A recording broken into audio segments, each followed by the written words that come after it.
It is 10:02. I'm calling this meeting of the Douglas County Planning Commission to order and would ask that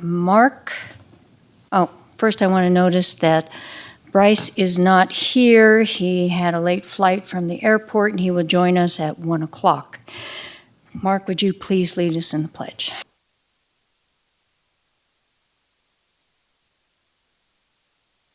I pledge allegiance to the flag of the United States of America and to the republic for which it stands, one nation, under God, indivisible, with liberty and justice for all.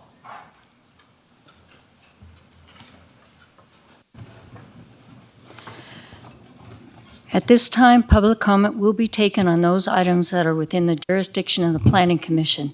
It is requested that members of the public hold their comments on agenda items to when they are considered. If content is disruptive or disrespectful to the commissioners, staff, or members of the public, individuals will be told to stop speaking and to sit down. Public comment is limited to 3 minutes. Speakers, please write your name on the list and state it for the record. It is noticed we have 2 individuals here that would like to speak on item 2, and that item will be heard after 1 o'clock. We don't normally allow public comment on items that are going to be heard for public hearing. However, we do have time this morning due to a noticing error, and I will allow it this time. Gentlemen.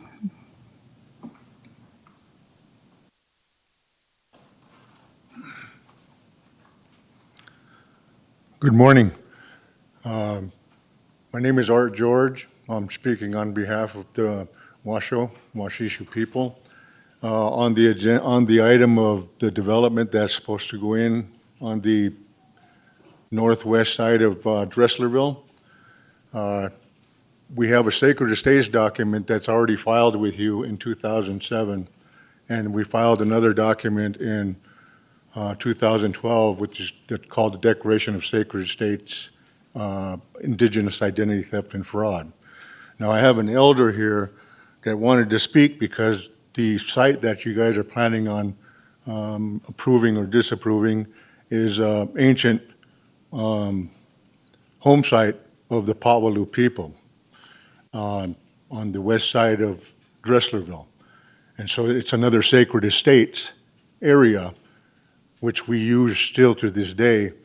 And then on the south side of Dresslerville, that mountain they call Puberty Mountain, we had stopped that development one time before from them starting to take material from that mountain and using it for when the Pawalu school was being built. Because it's a sacred mountain, we continue to use this mountain for our puberty dance. And so I apologize for my tribal operations not to be here and speak on this behalf, but we're very concerned that if you approve this, it's going to, again, lose more of our oral history and our oral knowledge, as well as a place that we use as a sacred estates since the beginning of time, before this country had even come here. So for us to want to just voice ourselves out, I have an elder here, Fritz Smokey, that wants to speak and just give a little bit of his input, because I think it's very important that our oral history continues to be understood as these places are being destroyed. Our identity is also being taken out of the picture. And this is history for us. The site south of Pawalu School, which is called the Sand Pits, that was another Sacred Estates that was destroyed that was very significant to our identity, as well as the Mud Lake area that was also destroyed, and bodies were dug up there. Now, this ancient site in Dresslerville, we also, in our oral history, say there's graves there too that are not marked. And so by proving these developments in this area, you're again causing us a lot of problems within our spiritual identities. So as I'm saying this, I'm not speaking to you as a citizen of this country. I'm speaking to you under ancient natural settled law. I'm a head man who is an oral historian who wants you all to understand there's a lot of history here that needs to be understood before anything is made, any decision or approval. So, as I want to just have my elder come up and say his part. Thank you. Thank you, sir. Did you sign the sheet, What's that sign sheet? please?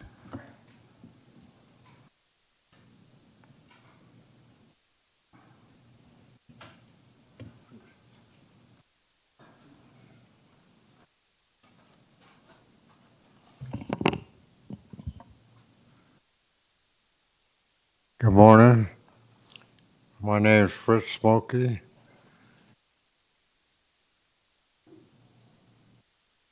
And that housing development, Fred Dressler told me 75 years ago, it's a buffer zone. Nothing is supposed to be done around there. Same as thing is up at,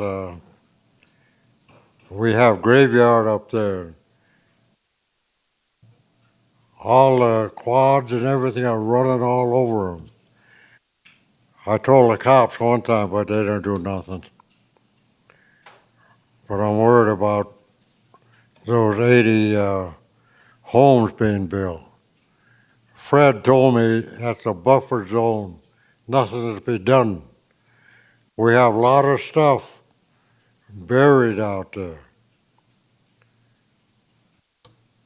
That's all I have to say. But that housing development, no way. Not what Fred told me. It's a buffer zone. Thank you, sir. Yeah. Yeah. It's saying right there.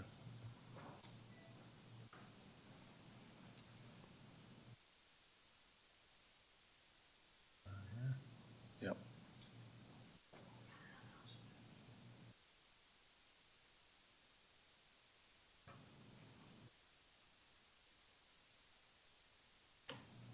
Did you tell them Thank about you. the Secret Estate? Yeah, we did. I told him. Thank you very much. Next speaker.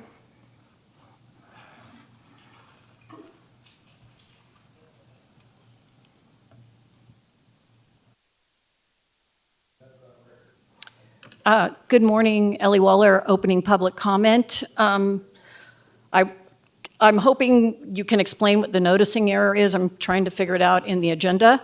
Also, I know we have maps in our master plan, and I don't know if we need to do further coordination with the tribe just to better understand what they came forward with today.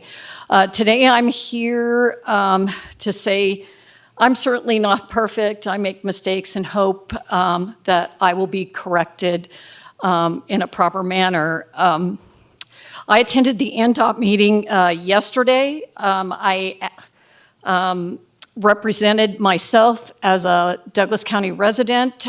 They had an adaptive safety plan. They mentioned all the counties except Douglas, so they took note of that. I wasn't approached after that comment. Also, I attended a meeting by NDOT, the Southern Sierra corridor management plan that starts basically at the 580 and goes to the California state border. I'm hoping U.S. Planning Commissioners will take a look at that on the NDOT site as well as the Board of Commissioners in the future. It's a very diverse corridor. I suggested that they need to have more public meetings broken down by the airport district, what's closer to Topaz Ranch Estates, what's closer to the north end where I live. Don't know what they're going to do with that. I did provide written public comment to their records as well. I understand that it's the public's responsibility to know location and time of meeting. I believe Jim Jackson, who speaks often, missed an opportunity at the last Board of Commissioners because the meeting was noticed earlier. I know we need to do that. I'm hoping in the future that the Board of Commissioners, as well as you, if we have time differences, they're noticed a little bit more readily for the public to understand. There's also been scheduling issues in general over time, and I'm hoping that they get corrected. A year ago, the Vacation Home Rental Advisory Board had a complete meeting postponed due to noticing. The Board of Commissioners on the 6th, there was another issue with the trail plans announcement and removal. The public comes here to hear certain items sometimes. Thank you today for letting the tribe speak so they didn't have to wait around. I know the county has a lot of issues and business to tidy up before 2024, but where's the accountability to seemingly more mistakes in our agendas? And also, my opinion, at least with the Board of Commissioners, not so much you folks, is there's lack of decorum. I'm hoping that gets corrected. And of course, I'll close with, I know it's difficult, and I'm not sure the total reasoning why we got rid of Zoom, but all the other local jurisdictions allow the public on Zoom. Thank you. Thank you, Ellie. Next speaker. Seeing none, I will close public comment. AJ, could you please clarify why we had a noticing error? AJ Haynes from the DA's office for the record. On which item specifically? VHRs. So the issue with the VHRs was that certain individuals were noticed that that would be at 1 o'clock. And so notices went out for 10 a.m. to most people, but certain notices, I believe, that were either posted or mailed to certain individuals said 1. And so in the interest of fairness and making sure that everyone is able to speak on that item who would like to speak on that item's going to be continued, at least the discussion on that item will be continued to 1 o'clock.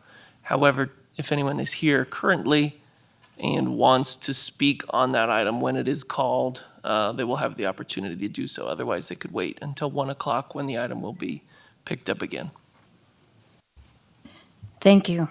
I'd like to thank everyone at this time who submitted written public comments for all the items on our agenda. We were inundated with comments, and I hope that all the commissioners took the time to read them. It was very impressive, and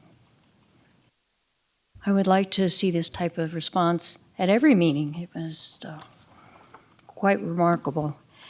And also, I would hope that in preparation for item 2, we have a few hours to go before we get there, that we can have some information on what was presented by the tribe regarding the 2007 estate documents, the Sacred States document that was referenced during public comment.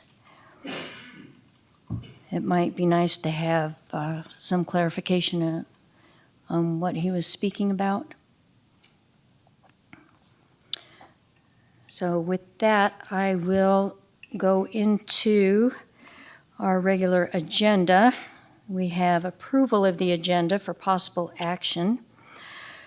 Approval of the proposed agenda. Planning Commission reserves the right to take items in a different order, to combine 2 or more agenda items for consideration, and to remove items from the agenda or delay discussion relating to an item on the agenda at any time. Are there any questions or discussion? Seeing none? Madam Chair, Mark?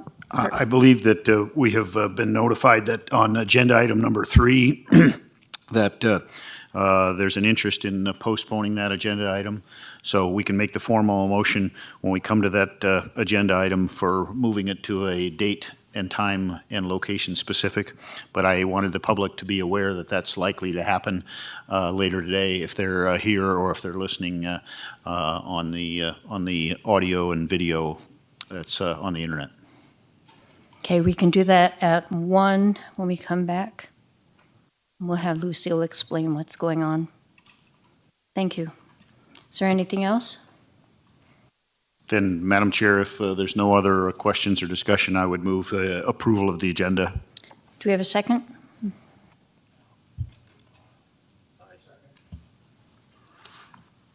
Okay, we have a motion by Kirk, second by Paul. All those in favor? Aye. Motion passes. Bryce is absent. And on the minutes, are there any corrections? Seeing none, do we have a motion? Madam Chair, I make a motion to approve the minute from the November 14th, 2023 Planning Commission. Second? Second.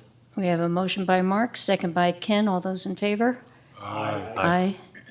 Motion passes. Bryce is absent.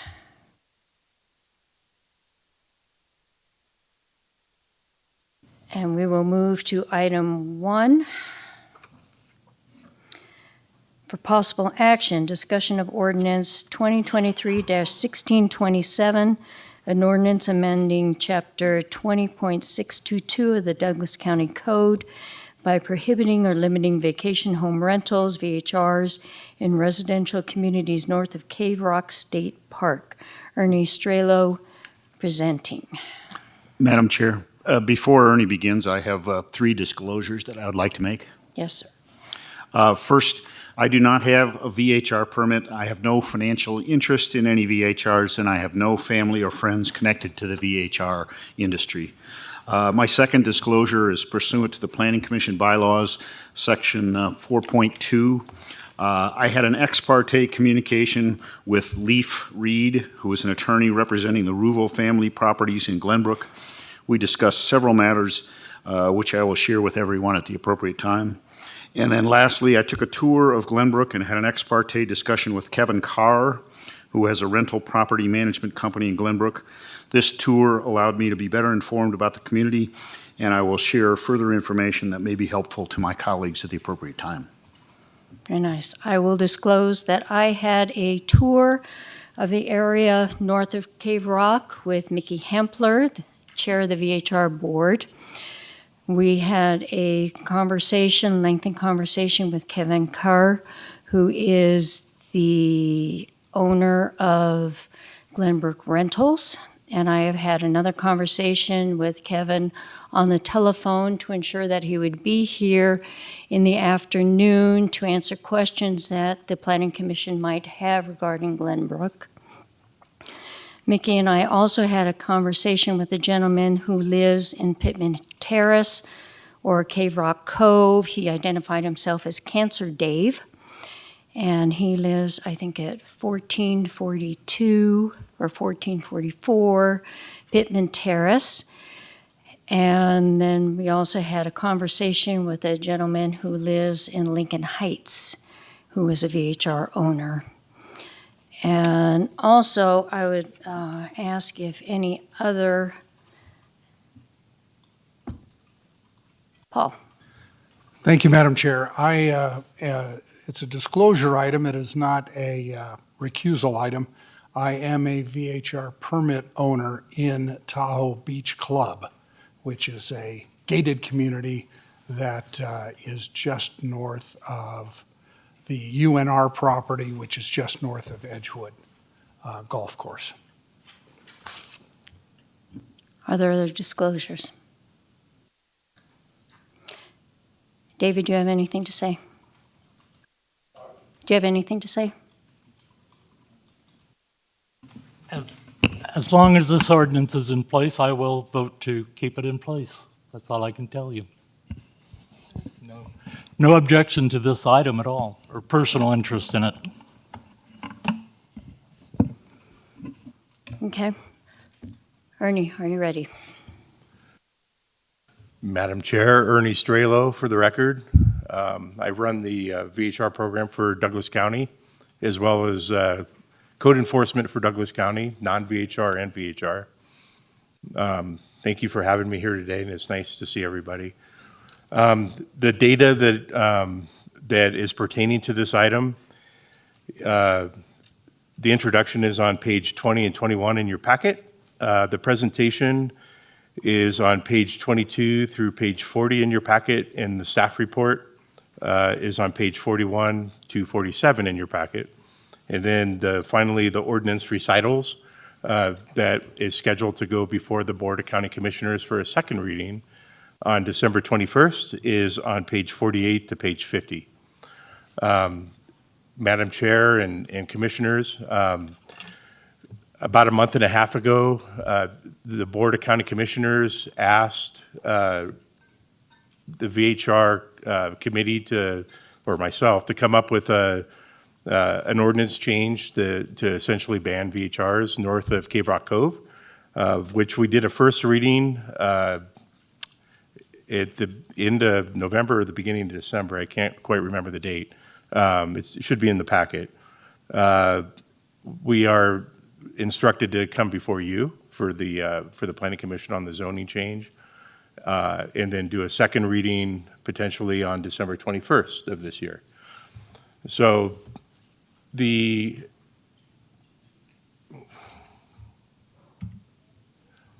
is just kind of an update on what's in your packet. Some of the activity that's happened in 2023 related to the code and the code changes.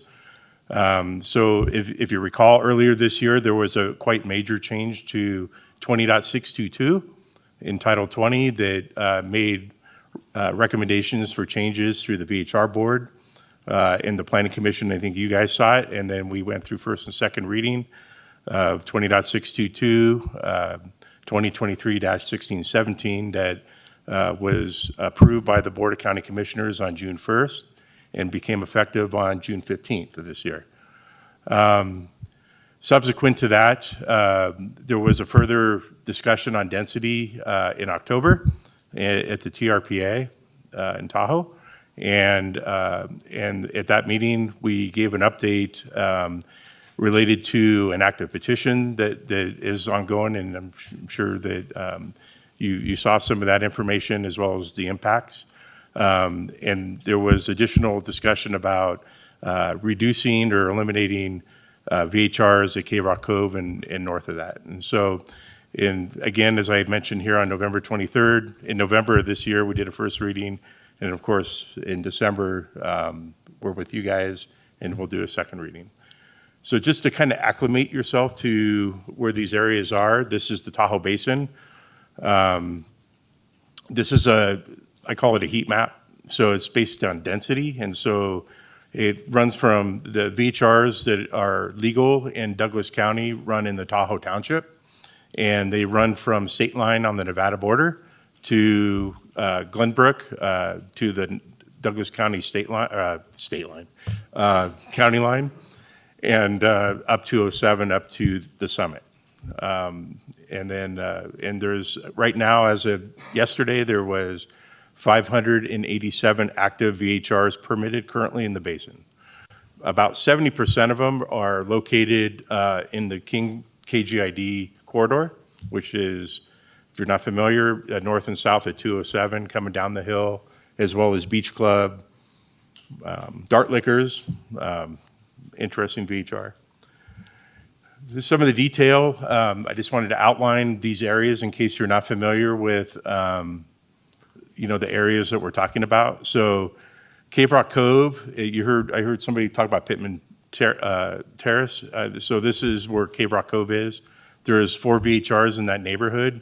These are the densities of those neighborhoods. These are the property lines, as you can see on the map.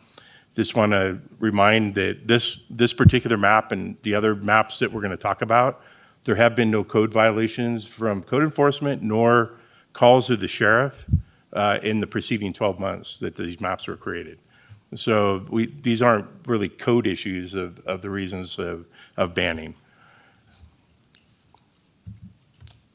Logan Creek is one other area. There's only one property that's currently permitted in Logan Creek.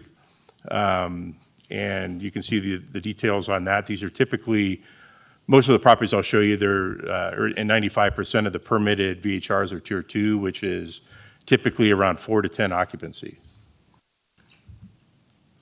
Shakespeare Point, there's 2 current properties that are permitted in that area. And then up away, there is currently none because I don't think they're allowed in that particular neighborhood. Prairie Meadow has 1 currently permitted. And then to be familiar with the non-HOA Glenbrook versus the Glenbrook HOA areas, it's kind of a popcorn neighborhood.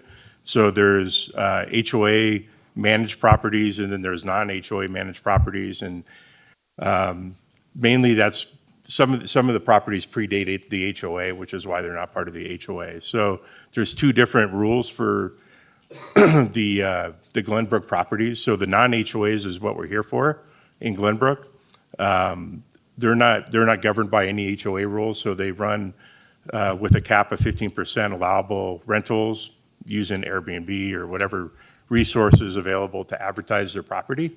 The Glenbrook HOA properties are a little different. They're member to member per their bylaws, right? So they have active bylaws in the 4 different sections of their HOA in the neighborhoods that are specifically member to member, so they can't advertise. They are required to have a permit though, but they are not allowed to advertise on Airbnb for the public to go rent properties in that area. That is not part of this discussion today though. This particular page here, I corrected, but I think in your packet it showed a multi-permit holder. I believe it was the 2224 Lands End Drive. That's an error. We fixed it. In your packet, in the supplemental, it's fixed. I updated my presentation because I can and make it right. So this is what we're talking about in this area, Glenbrook. There's a total of 6 properties permitted in non-HOA Glenbrook. And then I just have backup information from that. But generally, as I mentioned, we currently haven't had any code complaints in the non-HOA Glenbrook, nor any of the other properties that we talked about, nor has there been any sheriff calls or complaints. And if there was, we get a copy of the sheriff report within 4 days after a phone call to a VHR. So that's all I have on this presentation. It's kind of simple, from what we're talking about. I think it's 13 properties. I think last check there was around 56 or 57 parcels with dwellings in the non-Glenbrook HOA area, of which I said 6 were permitted. And then there's, a couple dozen in each of the other neighborhoods that are dwellings with parcels, and 1 or 2 are permitted in those areas. So from there, I'll hand it back to you, Chairwoman, and my apologies. And if there's any questions. I have a question for AJ for clarification. We are not going to discuss this item now. We will discuss it at 1 p.m. Does that preclude us asking questions? Thank you, Madam Chair. AJ Hames from the DA's office. Yes, the primary concern with our noticing is that the public wants to be able to be a part of any discussions. And so we would encourage any questions to wait until we reconvene at 1 o'clock. And thank you, Mr. Strelo. I will open it now for public comment.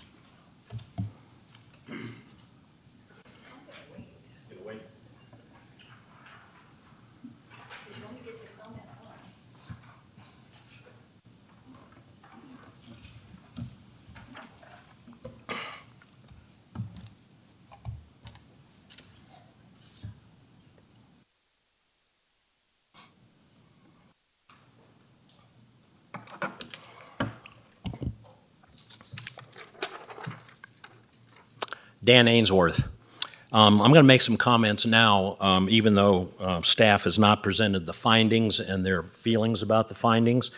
I guess I'm going to do it now so that you can think about it from now until you get there at 1 o'clock and over lunch.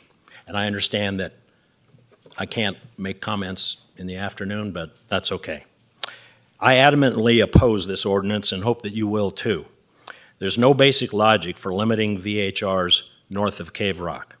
It's solely a personal effort by a single county commissioner to acquiesce to what I'll call political support. Danny Tarkanian argues that this area isn't really a tourist or recreation area because it's located a significant distance from the high-density tourist overlay zoning district in State Line. Nothing could be farther from the truth. The entire area of Lake Tahoe is a tourist destination. Why? The lake itself.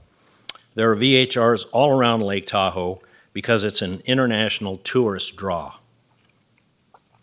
And talking about Glenbrook, which is the main focus, Danny's main focus, it has a golf course, lake access for water sports, hiking around the neighborhood, and peace and quiet in and around the nice homes for vacation rentals. Referring to staff's findings, which you haven't heard yet, they now use the argument that they are recommending approval so that such properties resembles the existing residential uses made by resident owners and lessees. They provide no evidence that that is now not the case. There have been no calls or complaints from any of the areas, which you just heard. They also cite a decrease in strain on public facilities. Really? What's the big strain now? 13 VHRs in that entire area puts a strain on public facilities? You could argue that VHRs put less strain on public facilities than full-time residents or long-term renters. Where's the data or facts that support the reasoning that's actually in the ordinance? There are none. There's absolutely no reason to ban VHRs north of Cave Rock. So I urge you to recommend rejection of the proposed ordinance by the Board of County Commissioners at their meeting on December 21st. The facts, or a major lack thereof, support that decision. Thank you. Thank you, Mr. Ainsworth. Next speaker. Seeing none, I will close public comment. Do you have anything else to say? Madam Chair, I do not. Then I will close this item and continue it until 1 p.m. Madam Chair, before we recess, I would like to take the opportunity to thank the staff for their excellent work, not only on this agenda item, but all through the years. Ernie has done an outstanding job since he joined the county staff. He has worked diligently for the best interests of all the citizens and all the elected and appointed officials. And I think he and his team is excellent as well. While they're working behind the scenes, sometimes long hours, he has done an outstanding job. He's a great asset to the community, and I appreciate all the work that he has done. And I'd also like to thank the district attorney's office, particularly A.J. Hames, for his work. He's worked tirelessly on ordinances, on legal matters, on advising the Planning Commission, on advising the VHR Advisory Board. He does it with great distinction, great expertise, and he is a valuable asset, as is Doug Ritchie. And I know Doug Ritchie has played a leadership role on this issue for many years. And I think they're a great asset to the Douglas County community. And I'd like to mention Mickey Hempler as well. She has chaired the VHR Advisory Board for 2 years. It's always difficult when you start a body to get everything going, to have your members work well together, and she has done an outstanding job. They have been a strong force in arbitrating the different issues that come before the county, and in strictly enforcing some of the bad behavior that we have seen and we should not tolerate. So I want to commend her for her last 2 years of diligent work, and her work before that, as well as Mr. Ainsworth and a number of other individuals on the task force. So this issue has been going on for years and years, and we have a lot of outstanding individuals who've helped us get to a good place. So I do want to commend them and put that on the record that they have done outstanding work. Thank you. I'm always impressed at their patience. It takes great patience to do what they do. Thank you. So I guess we will continue this hearing until 1 p.m. Thank you all.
Your attention, please.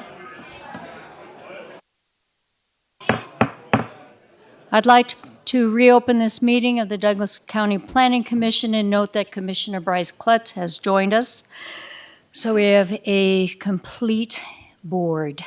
I would like you to silence your devices, turn off the ringers, and we're going to take things out of order. I am going to take item 3, which is the RV park first, followed by item 2, which is the Ranchos project, and then we will move into VHRs. So, item 3 for possible action, discussion on development applications DP 23-0193 and DP 23-0205, a request for a special use permit and design review to construct a 250-unit RV campground with associated amenities and a restaurant in 2 phases. The project is located on 3 parcels, 3330, 3327, and 3341 Reese Lane in the TC Tourist Commercial Zoning District in the Topaz Ranch Estates / Holbrook Junction Community Plan. APN 1022-18001-016, 1022-18-001-041 and 1022-18-001-042. The applicant / owner is James Coyle, Coyle Rentals LLC. Lucille Rayo, Senior Planner, presenting.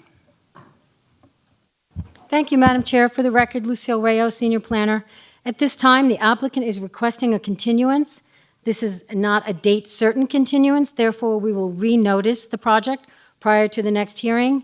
Based on new information, the applicant would like more time before presenting his project.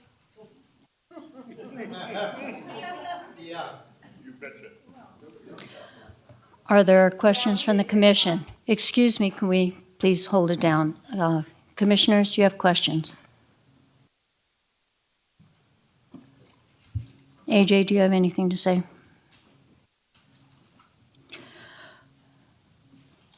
Anything else, Lucille? He would just like to ask that if you could please vote on whether he can continue this item or not to possibly later in the spring.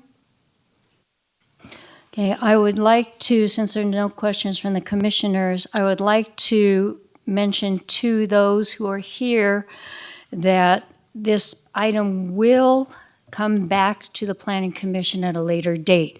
We don't have a date at this time, but it will come back. If you feel that you will not be able to return at that time, you will be noticed, and you feel you will be unable to return, I will open public comment, and you can speak now. However, if you do believe you will be able to return and speak at that time, you will be able to speak then. Your choice.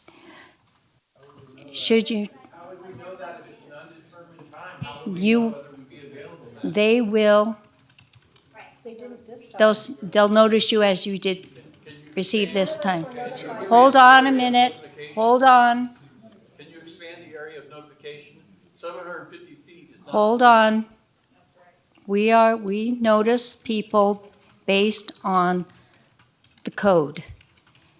And then it's up to the other neighbors, if you're outside the noticing area, to let others know. If you wish to speak, I will open public comment, and you can come to the microphone, write your name on the list, and your questions will be answered by staff at the end of public comment. Paul, you have a question? I do. Thank you, Madam Chair. My question is actually directed to Ms. Rao. We had 2 folks come to us today, one by the name of Fritz Smokey, and I can't recall the other fellow's name. And they had some concerns. That was the Dresslerville project. Oh, sorry. Very good. This is not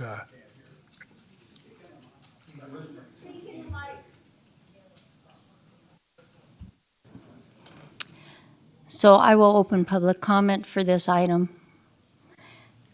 Those who wish to speak, please come to the microphone and write your name. You are allowed 3 minutes.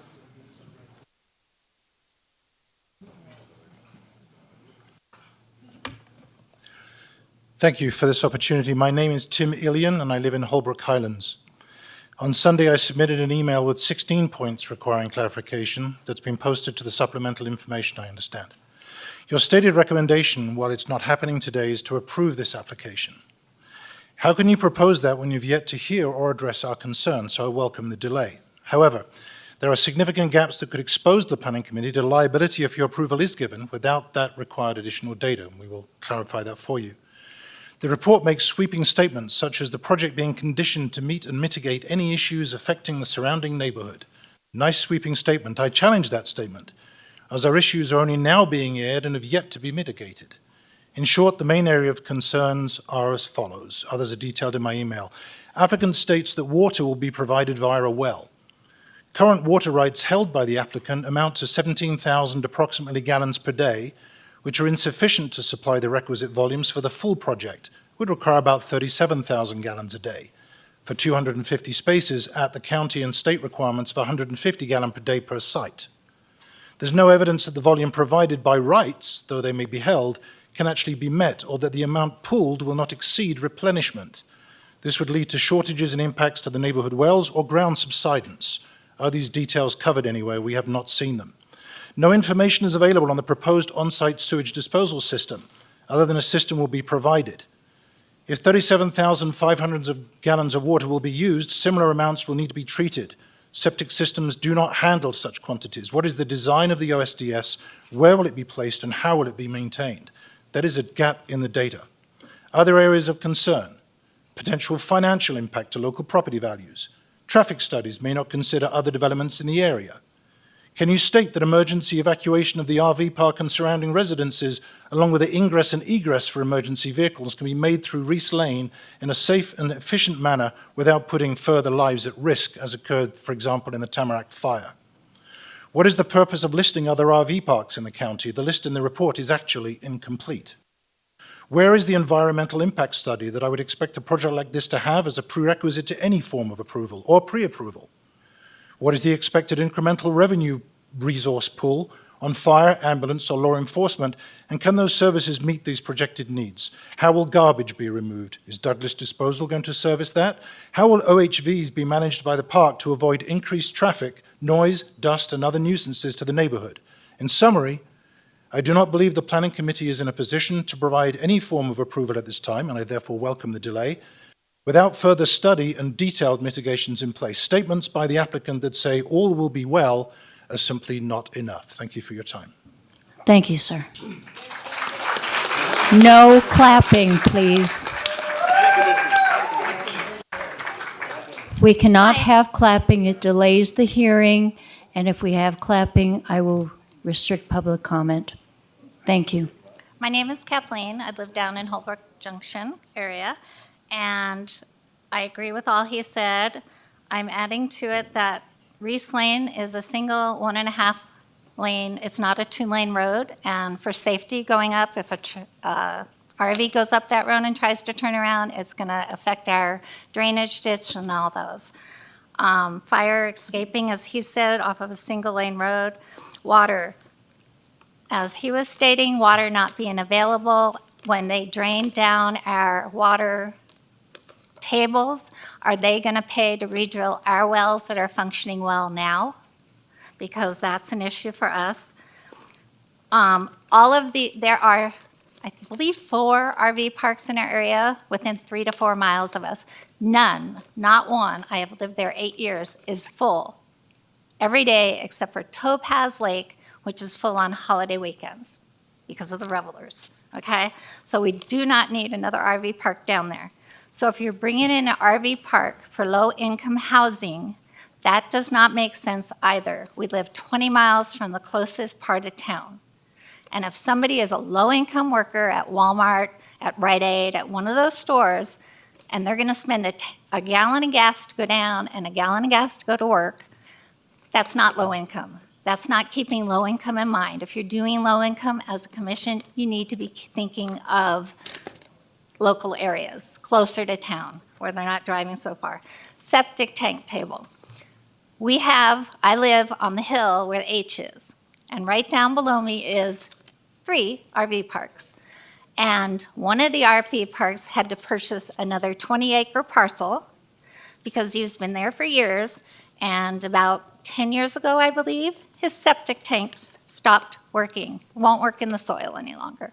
So he had to purchase a 20-acre parcel, and I can show it to you if you want to come down, where he has drawn his tanks lines over, and that's his new septic tank. Our soil is clay. What happens when his septic tank stops working? Say the clay gets totally sogged up in 2 years. We're screwed. I think that's about it. Low-income housing is the biggest. We don't need another RV park because each one, I'm in front of 3, and I can tell you that each one has, the smallest one, which has 13 spots, has 4 open, and I have never seen them full.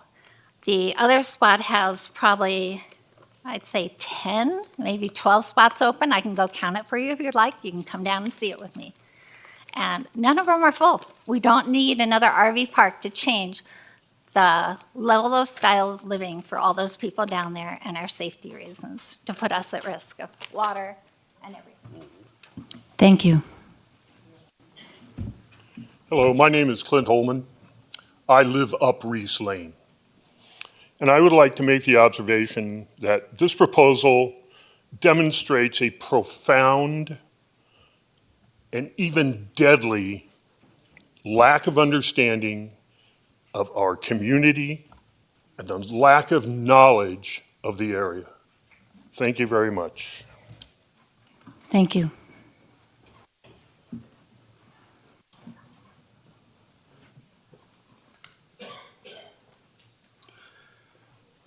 Good afternoon. My name is Don Olson. I live on Alba Vista in Holbrook Highlands.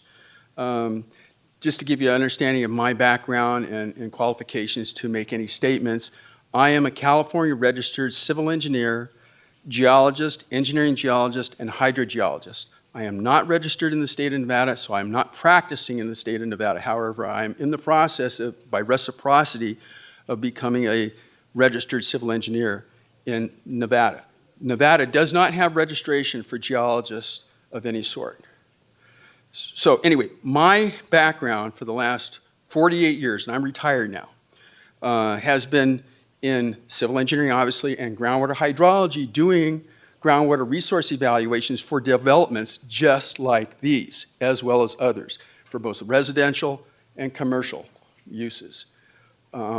My review of the documents that were posted by the Planning Commission don't show any assessment whatsoever of the local groundwater resources, which is your critical path or your make or break issue. If you don't have the groundwater, your project's going to fail if you overdevelop. And unfortunately, there's a misconception as to what water rights means and what real water in the ground is.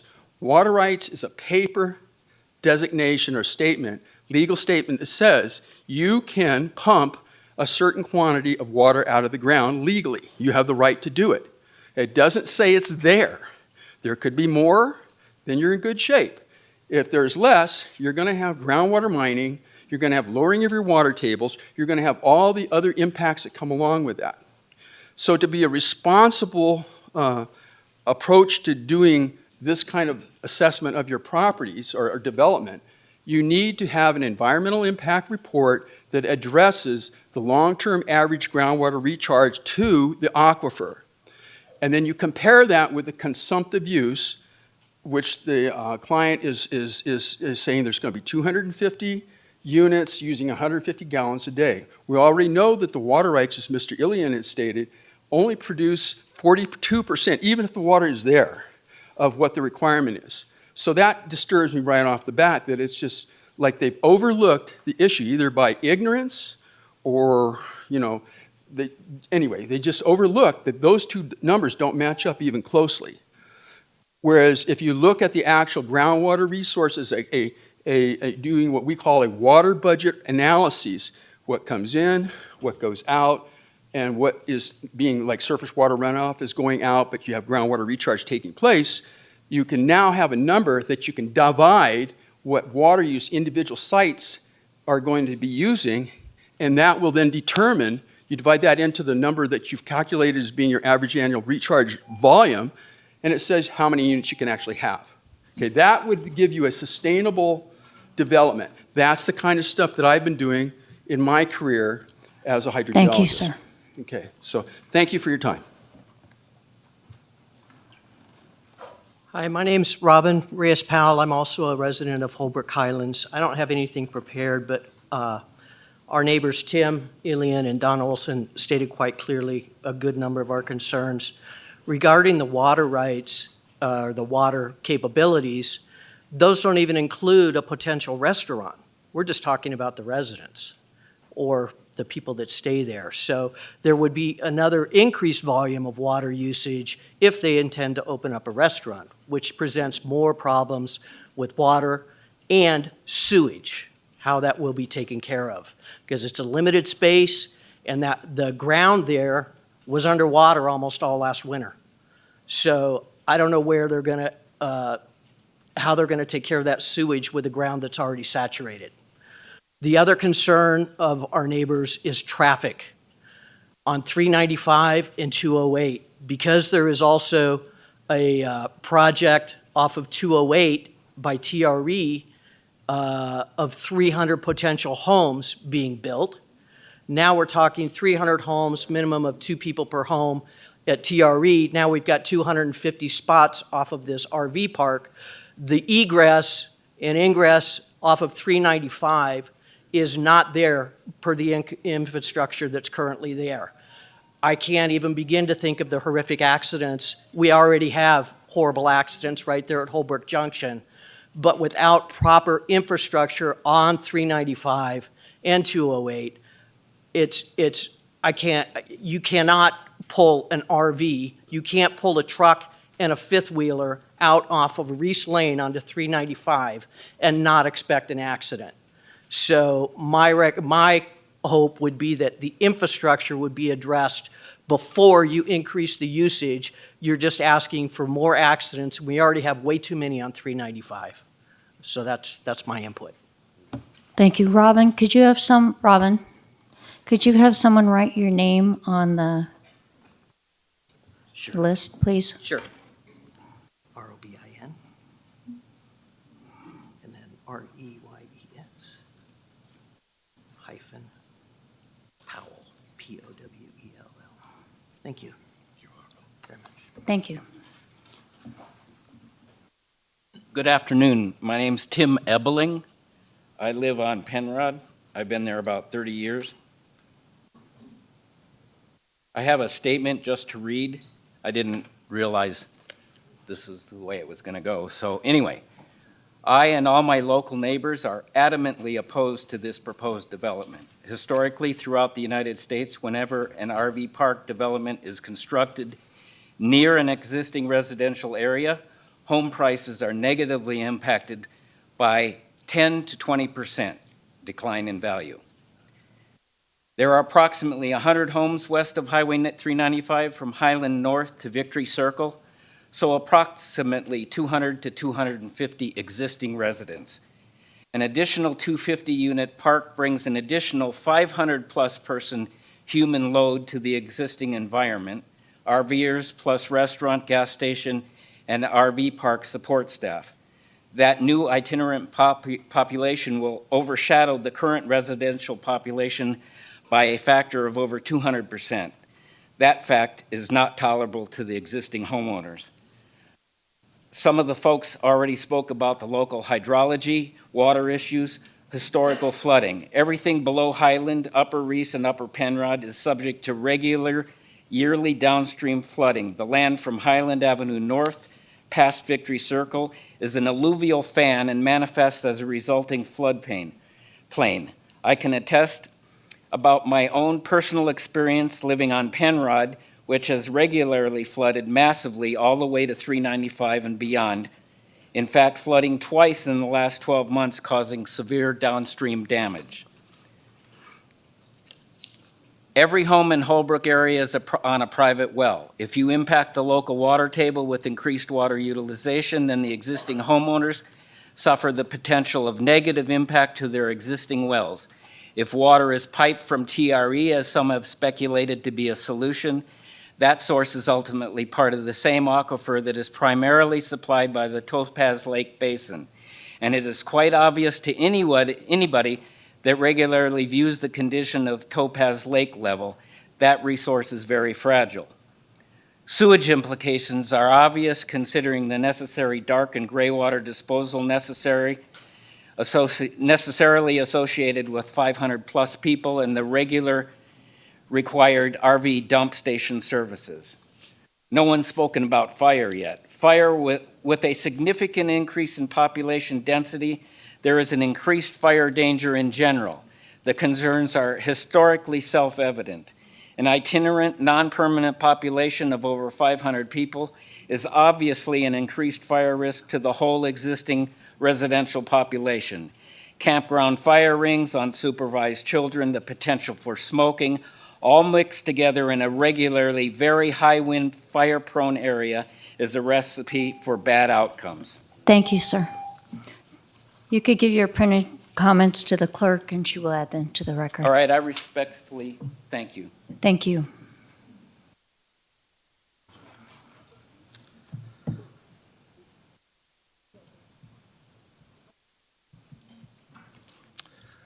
Good afternoon. My name is Dennis Clark, and I live on Reese Lane. I've been there approximately 5 years in that current location. I am within the 750-foot radius of notification. I do appreciate you guys tabling this matter until later, until you gather all the facts and solve quite a few problems that I see in existence. I would like to start out by stating that most of the residents in the area do not oppose progress. We just want to make sure that it is done safely and respect the beautiful rural neighborhood we call home. There are several concerns about the proposed RV park, but I am only going to go touch a few of them since we only have 3 minutes for comments. My first concern is evacuation of Reese Lane and connecting streets. I can express both professional and personal experience on how important it is to have a planned evacuation route. In 2003, RSI Consulting was hired to provide a fire risk assessment of Holbrook Junction. One of the major areas of concern in this report is evacuation of Reese Lane. In this report, it suggested providing a second evacuation exit and entrance for fire apparatus. This has not been addressed. Adding a 250-space RV park that evacuates on Reese Lane would surely, you can anticipate, bottlenecking the evacuation route. This will provide a recipe for disaster with a likelihood of fatalities and additional property damage. Although our firefighters did an outstanding job protecting our homes and safety during the Tamarack fire, we had the luxury of having several days to evacuate and a fire that was burning against the wind. Second concern, supply for fire protection. I did not see submitted plans that mentioned water supply for fire protection. Will the RV park be required to put fire hydrants in? What is the spacing? Will they have a sole source water supply for fire protection that does not rely on Nevada energy? Third concern, long-term camping and residency. My understanding that this is defined as a transient campground, meaning that the campers will not be allowed to stay long-term.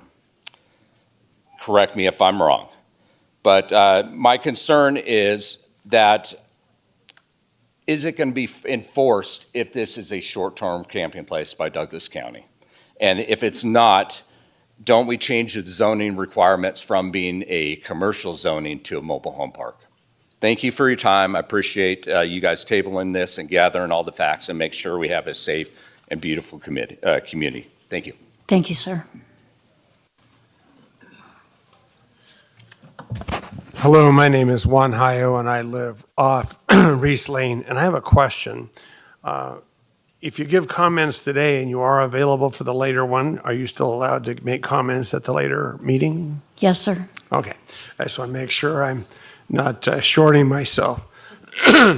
So one of the concerns I have, and I heard you say that notice is only, what, 400, what is the notice radius? 750 feet. Okay. So there's a little concern, I think, in the whole neighborhood that this whole process was like noticed right before Christmas, and people are traveling, and it was only noticed really on Reese Lane. And if you lived in Highland, or you lived across the freeway, or you lived in Penrod, you had no idea that this was happening.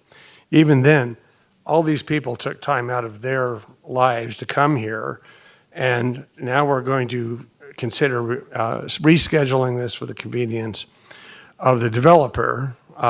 And even though the statutory minimum might be that short distance, it seems to me that this board has the authority and the discretion to say, if you were going to grant their request for a delay, that you also, as a part of that, condition on making them notice a much wider notice, so that it would be noticed on Highland Drive, on Penrod Drive, on Reese Drive, over on the Holbrook Junction area, and in TRE.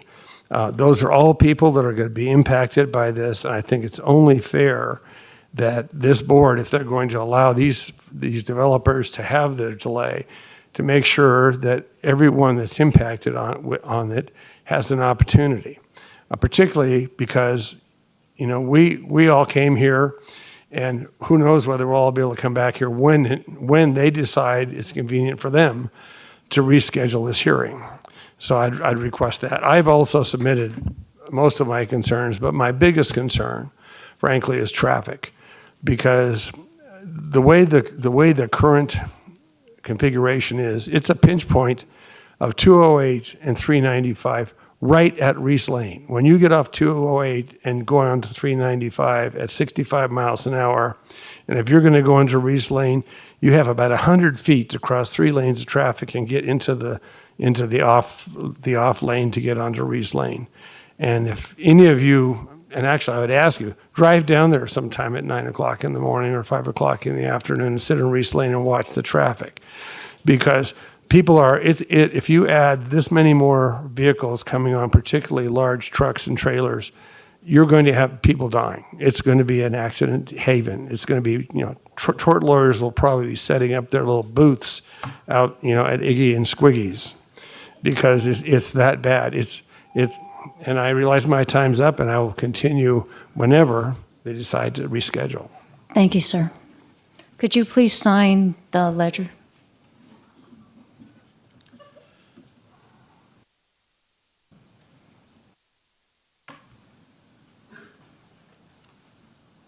Can I ask one question? Will I get some answer on whether you'll do a broader?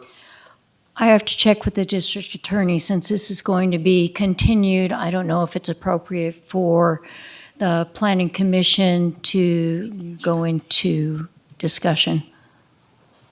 AJ? AJ Hain from the DA's office. That would be up to the discretion of the chair ultimately.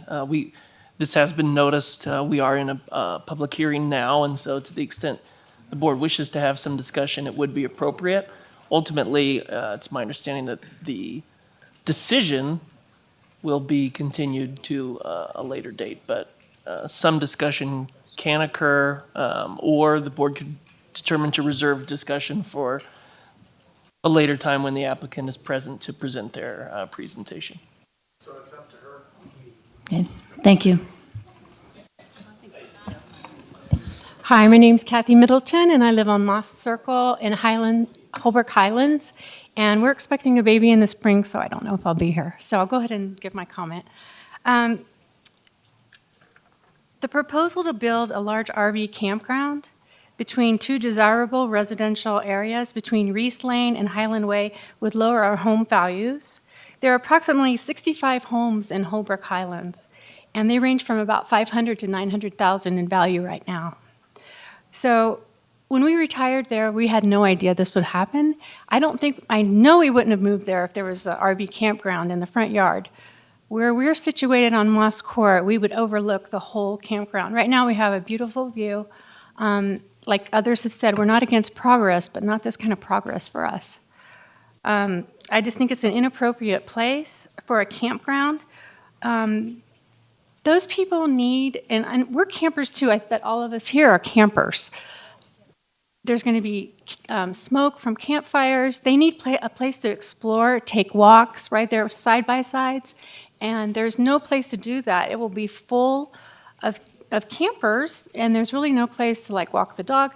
It's just kind of a ridiculous notion in my mind that I think I can see people already escape out to Highland Drive and Reese on their side-by-sides trying to find a way up to the mountain roads. They're already doing that through our properties sometimes, not often, but rarely since the fire. And I think that sort of thing would increase. We're a quiet community of people who are respectful of the environment, wildlife, and each other. In contrast, campers are made up of people coming and going, and they're not really committed to our community like we are. We worry about the air quality, the interruption of wildlife activity. I don't know if you're aware that there's a mule deer migration path right through Highland. Like others have said, I think an environmental impact report is definitely needed. I don't have anything new to say that no one else has said already, so I'll make it short. I hope you reject this proposal, and this type of business requires an abundance of space, access to hiking and off-roading, and far from single-family communities. If we could just rezone this area for single-family homes or something more appropriate, we would be more than happy to agree with that. So thanks for your time, I appreciate it. Thank you. Hi, my name is Karen Ferrari, and we've been out there since 1980. Joe Scalise and I have had several homes and businesses in the area. And since we've been there, one of the things that has concerned us tremendously is the traffic in that time. Any of you who have been here know it's true. The roads, there is one passing lane heading north for 20 miles. There are 2 passing lanes heading south, nothing else.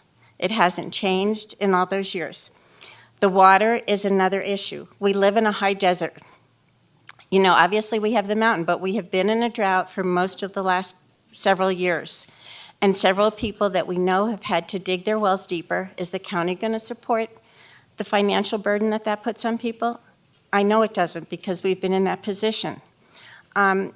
While this particular proposal might benefit our business, we strongly are opposed to it. We just feel the impact that it will have on the community far outweighs any financial benefit that it might bring.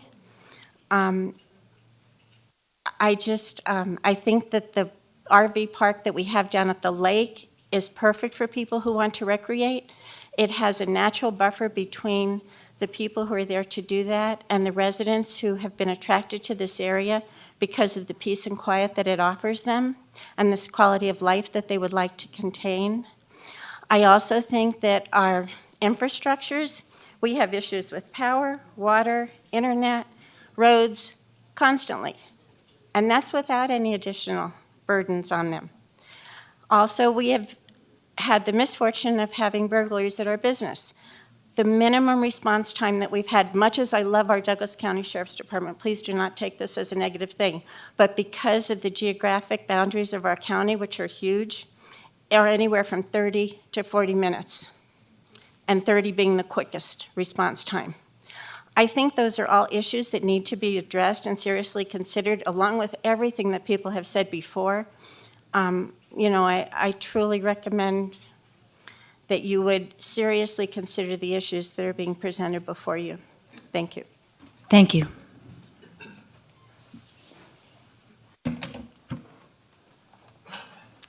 My name is Sharon Uribe, and I'd like to touch on the evacuation issue again.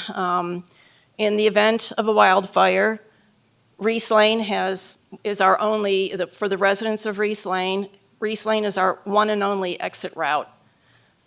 Our home was, we lived in, my husband and I live on Reese Lane. We lived in Topaz Ranch Estates for 30 years, and for 30 years, we were insured by State Farm Insurance Company. When we bought our home in October on Reese Lane, and within 1 month of buying our home, State Farm canceled our insurance because they said the underwriter said that there was only one evacuation road, and that would prevent firefighters from reaching our home to protect it in case of a fire. So there's obviously an existing problem right now that even the insurance companies recognize. To add an RV park with 250 vehicles that are also going to be a mass exodus of evacuation in the event of a wildfire will block our only exit route. So I just want to be blunt with my last comment. I don't want to burn to death in my car. If there's a wildfire and I have to evacuate and my evacuation route is blocked by 10, 20, 100 RVs also trying to exit at the same time. Thank you. Thank you. Hi, my name is Julie Clark. I live on Reese Lane, and this might be a little redundant, but we're going to go anyway. I'm going to address the traffic issue we foresee. I really appreciate the report of the right turn lane onto Reese. We've needed one of those for a really long time. However, there are more concerns now with the possibility of many RVs coming and going from Reese Lane. If several pull in at the same time, there will be a backup on 395 northbound, making it impossible to see the traffic coming off the 208, and next to impossible to make a left turn heading northbound from Reese Lane, creating a huge traffic and safety issue. This could also cause issues backing up traffic in the right turn lane heading southbound, making it impossible for those of us who live there to get to our homes. My next concern is when this backup is occurring, will these RVs be coming up the road and trying to turn around? There is no real safe place to be doing that at the top of Reese Lane, nor do we really want that many RVs coming up our street and turning around. Our neighborhood on Reese Lane is currently a quiet, neighborly place. We enjoy walking our street. We do not have trails. How are you going to prevent these people from coming up our road, constantly turning around and using our street as a hiking place? My next point is a little bit more of a question.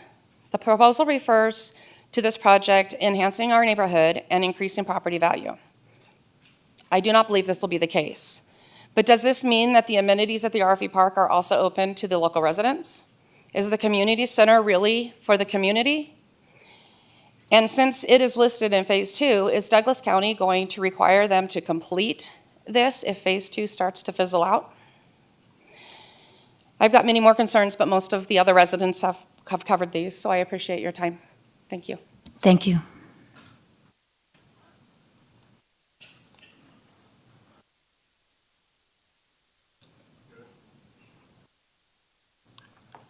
My name's Don Hudson. My wife and I have lived here for working on our 25th year. We're up on Alba Vista, or not Alba Vista, Vista Velada, which is right up the street from Alba Vista, over in Holbrook Highlands. We moved here in '99. I had the opportunity to do a lot of work in Fallon, Nevada at the Naval Air Station over there. And so I got to see this area, a lot of this area, and I really liked it.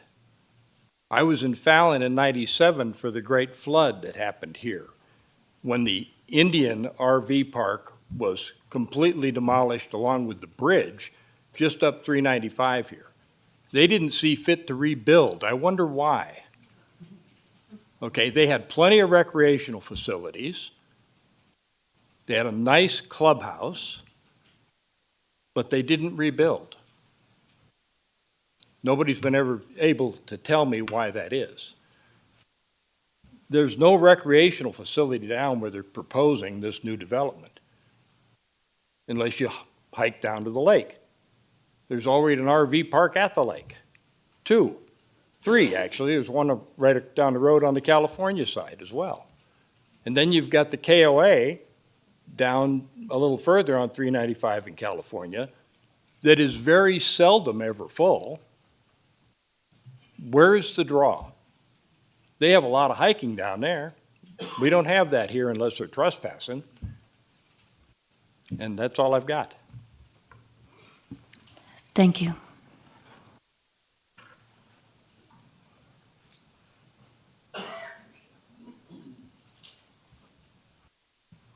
Hi, I'm Paul McPhillips. We live in TRE. We moved from Arizona, where we lived in a very similar rural area.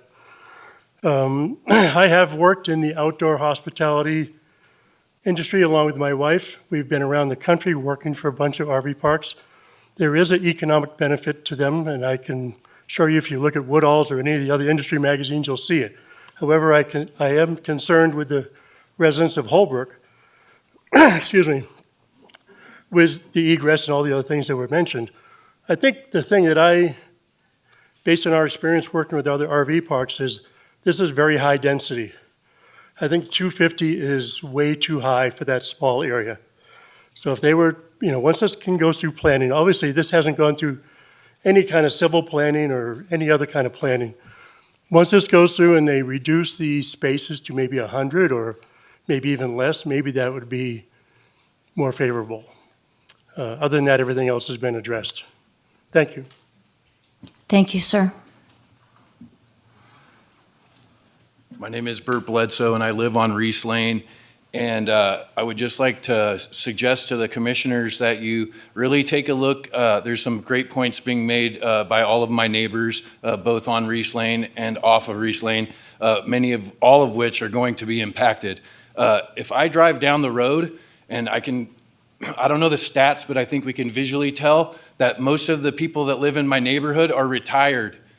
But if I drive down my road, which I do because I'm not retired, I drive to work every single day. From Reese Lane to the north side of Carson City, I drive that route every single day. The store that I work at is open 7 days a week, so I get to do it Monday through Sunday. Every single day I get to see that traffic. Just driving down my road, it's hard to pass another vehicle to get to my driveway. The county uses my driveway to back its school bus up to be able to pick the kids up that live on that street, because there are a few children that live on the street that take the school bus. That's the only place on Reese Lane that you can turn around. The two cul-de-sacs, one of which is exactly opposite my approach to my driveway, that is the only place that you could make a turnaround. If, and not if, because it will happen, when a fifth wheel or a guy pulling a 38-foot trailer accidentally turns down Reese to get in, and he was supposed to go down Penrod, where is he going to turn around? I hope you're not expecting it to be in any of our driveways, because that's how wide the road is right now. That's what's existing. In addition to that, it will be severely dangerous for the residents on Reese Lane to pull out onto Highway 395. The existing egress from 208 onto 395 northbound, like the neighbors have mentioned, there's literally no room, and those cars are coming around the corner. All of us know that live on Reese, when you go, you gotta go, right? And most of us have trucks and four-wheel drive, so we're all driving powered vehicles. But if you get in a car, like a little four-cylinder car, and you try to pin that thing and get out onto Highway 395, and there's a guy coming around from 208 in a diesel dually, bud, you better pull over, like to the emergency lane, because that truck is going to hit you. There's just no way to gain the velocity that you need coming off of Reese Lane, and that's just with a vehicle. That's not considering that you're towing a vehicle, whatever the gross volume weight is. So I would just suggest that you guys really get a finite determination of what the actual plan is with the builder and with NDOT, and how that's going to be taken care of so that we're all safe to go in and out of our homes. Thank you. Thank you.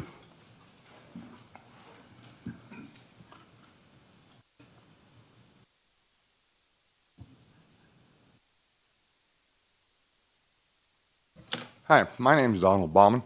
I live up on the hill. on the other side of the road. One of the main reasons that I bought the place that I bought was because I can actually see the Milky Way sitting on my porch. When you put 300 Klieg lights in this trailer park, which it'll turn out to be, there will be too much light pollution. I will no longer be able to see the Milky Way.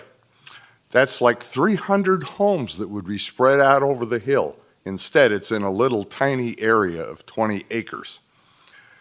So considering that in the United States, less than 20% of the ground territory can actually see the Milky Way, I would like to keep our area where we can actually do that. Thank you very much. Thank you, sir. My name is Walt Middleton, live on Moss Circle. And I want to say that I agree with everything that's being said thus far and would like to add that, I see on the wall here you have your vision statement. And when I look at the master plan, this project does have nothing to do with the vision statement that's in the master plan for the Holbrook Topaz area. Moreover, the policy statements that you have don't reconcile to this project either. None of the things being said in those policy statements have anything to do with allowing this project. How does this project benefit the community in any way? It doesn't add one thing to the project, to the community, not one thing. And like the one person said, are those resources, or the things that are being built there, going to benefit us as a community? I doubt it. So I think the zoning is inappropriate to say it's commercial recreational. I don't see that in the goals and the vision statement in our master plan. So I think that needs to be redressed. You have it up here on your wall?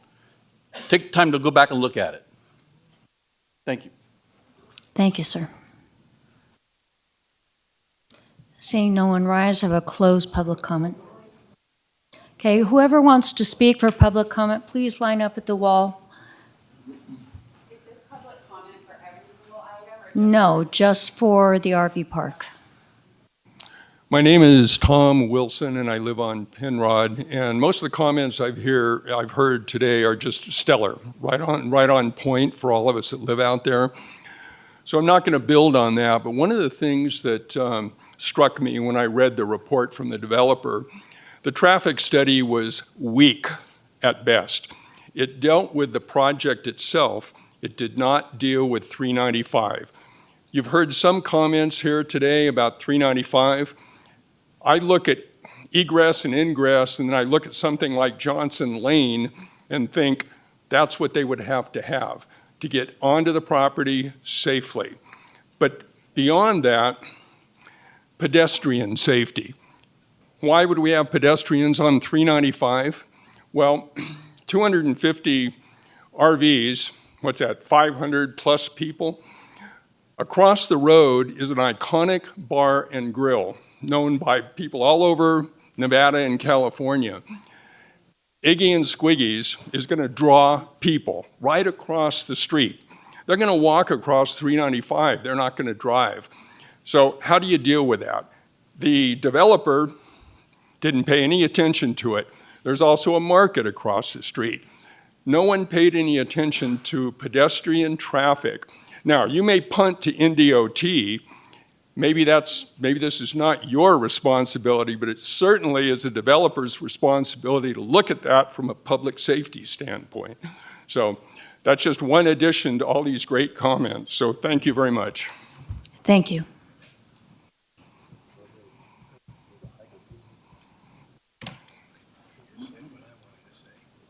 My name's Jim Johansson, and the reason why I came up here today was more of an environmental impact. We talk about lack of water, but we're not talking about wintertime. That's like a marshland in the winter. We had flooding problems. We had Nevada out there trying to fix the canal for 6 months. I watched them. They worked on it, it failed. They worked on it, they failed. They built it up so high, and I guarantee you, we get a good winter like last winter, it's gonna fail again. So I just see you're gonna build a trailer park there, and then it's gonna impact the surrounding neighborhoods, because if you live out there, You know how the water flows. We had flooding and everything, and I don't see anything in this trailer park how it's going to even help this. That's all I have to say. Thank you.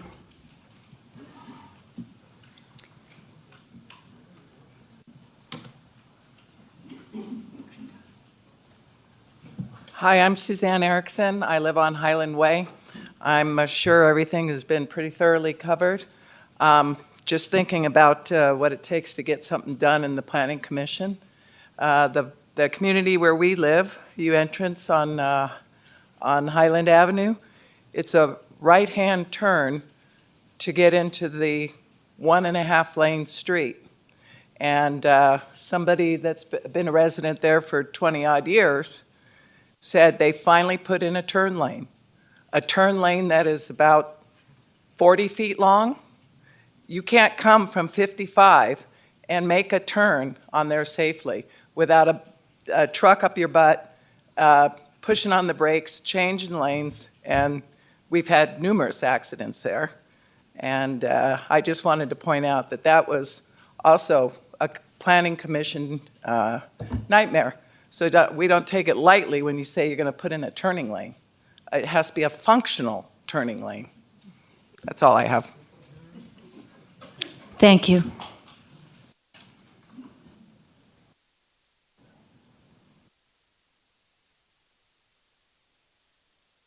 My name is Robert Martinez, and I wanted to kind of add to the gentleman who spoke about the pedestrian traffic crossing, because that's exactly what I was thinking. There's going to be a lot of people that show up with quads, side-by-sides, motorcycles that are going to want to go enjoy those. And there's very few trails that you can get to from that area that are safe to get up to. Most of them are going to require you to get onto 395, drive on it a certain distance, or at least cross it. So you may have young people, and maybe even their parents, crossing with their quads, side-by-sides, to get across the street to Iggy's and Squiggy's, or just to get access to the trails that are on that side of the road, which, this last summer, there was a pretty substantial accident at 208 and 395, which I happened to witness. And when I think of that accident, I start to think of how many people are going to be crossing those streets and driving up 295 or 395 to head maybe to get gas at the station down by Topaz Lake, or people that want to go that direction just to visit the lake. They're all going to have to cross 395 at some point.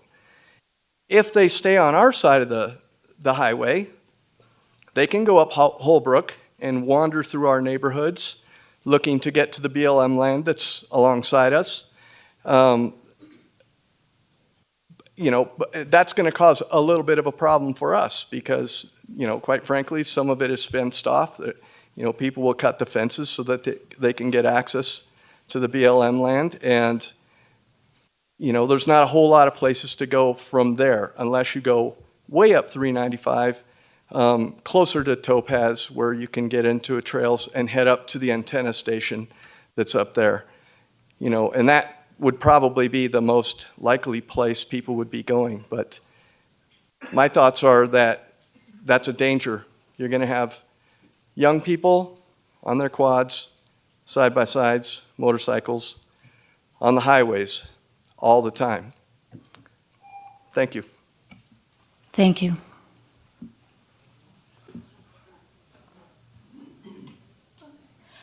Please, if there's anyone else who wants to speak for public comment with this item, stand by the wall so we know how many people are left. Hi, All right, my I'll name's... take these last two individuals for public comment. Hi, my name's Tammy Mahaney. I live on Holbrook Highlands, Bolton Loop. My husband and I, we relocated from Alaska, which has plenty of water. We did not come here to bring the Alaska values to Nevada. We came here to live in Nevada. And we do all we can to sustain, to make sure that our water is used appropriately, that we do not misuse it. I don't want to go through everything. My neighbors have definitely told everyone our concerns. But I ask that each and every one of the commissioners, Paul, Dave, Kenneth, Bryce, Kirk, Mark, Maureen, Andrea, and above all, our Deputy District Attorney, that you please listen to us. You live in this community, we live in this community. I know there's a developer. It is my understanding, as with most developers, that they do not live here. But we do, and you do. We put you in this position because of who you are and what you've done for this community. And we ask that you do the same for us. Thank you. Thank you.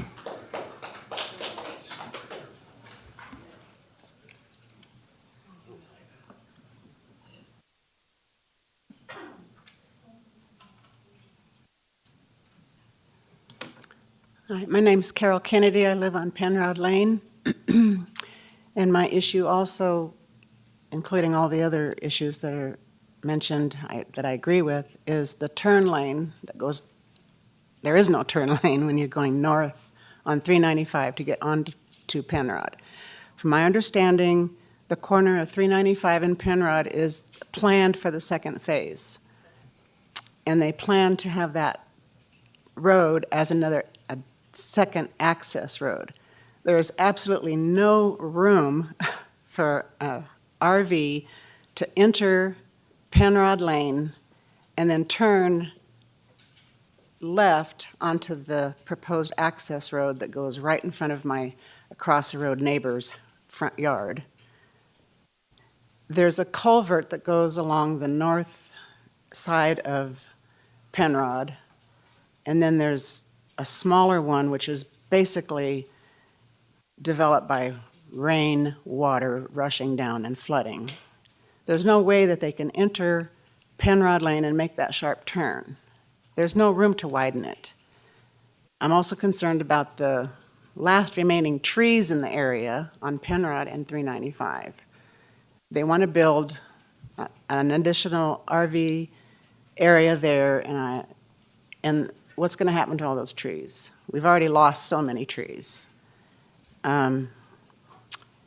When you're driving north on 395 from, say, the Lodge or TRE, you come around, and to turn left on Penrod is extremely dangerous. I often have to pull over near the mini mart to let cars pass me by because they come hauling down that hill or they come ripping around from the 208. There's a small merging lane, and it doesn't matter how early I put my turn indicator on, doesn't matter how much I tap my brakes, they come up behind you, they pass you on the right, and if it's a large truck behind you, there's a car behind that one, and the truck passes me, that other car is going to rear end me. It's very, very dangerous. I can't imagine a big rig there trying to turn on that lane. That's a huge safety issue. It would be really nice to have a turn lane there for the residents on Penrod. Thank you. Thank you very much. I'm going to close public comment and thank everyone who spoke. You brought up some very wonderful points.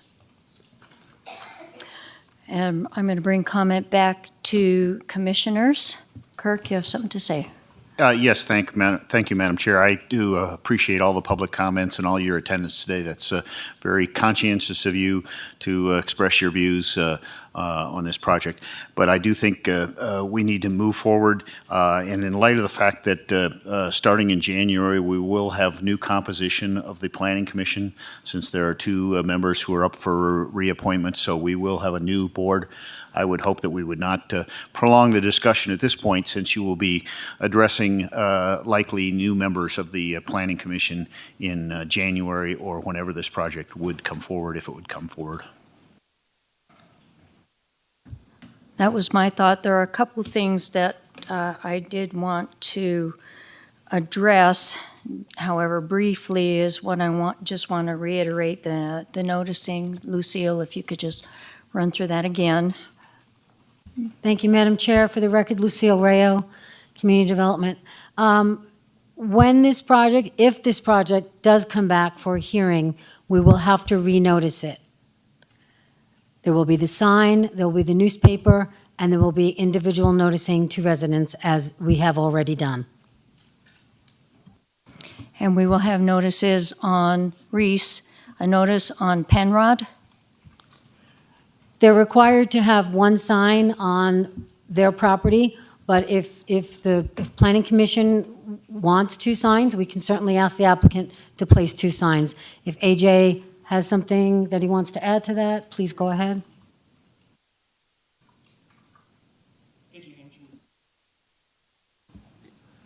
AJ Hames from the DA's office. Nothing to add. I just wanted to note that if anyone wants personal notice of future Planning Commission meetings, they can request that. It's done through the county website, and the notice will be emailed to you. It's not specific to any item. It's just a general request for notice of Planning Commission meetings, but anyone can access that through the county's website. You can put your name, your email address, and then when future agendas are posted, they can be sent to you there. If you have questions about how to do that, you're welcome to contact the county manager's office probably, and they can give you some instructions on how to request that type of personal notice of future meetings. Could we get one on?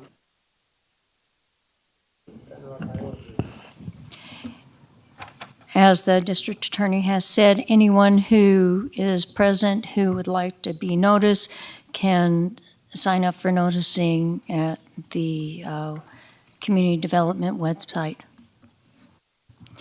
And also, I would like to request that the applicant be notified that they place a sign on Penrod. For the record, Lucille Rayo will do, Madam Chair. Are there other questions, Paul? Thank you, Madam Chair. Ms. Rao, the last speaker, when I took a look at what I thought I was looking at the property, so it's more of a clarification question for me. I saw also a grove of, and I'm not a botanist, but they look like pinyon pines. Are those on the applicant's property?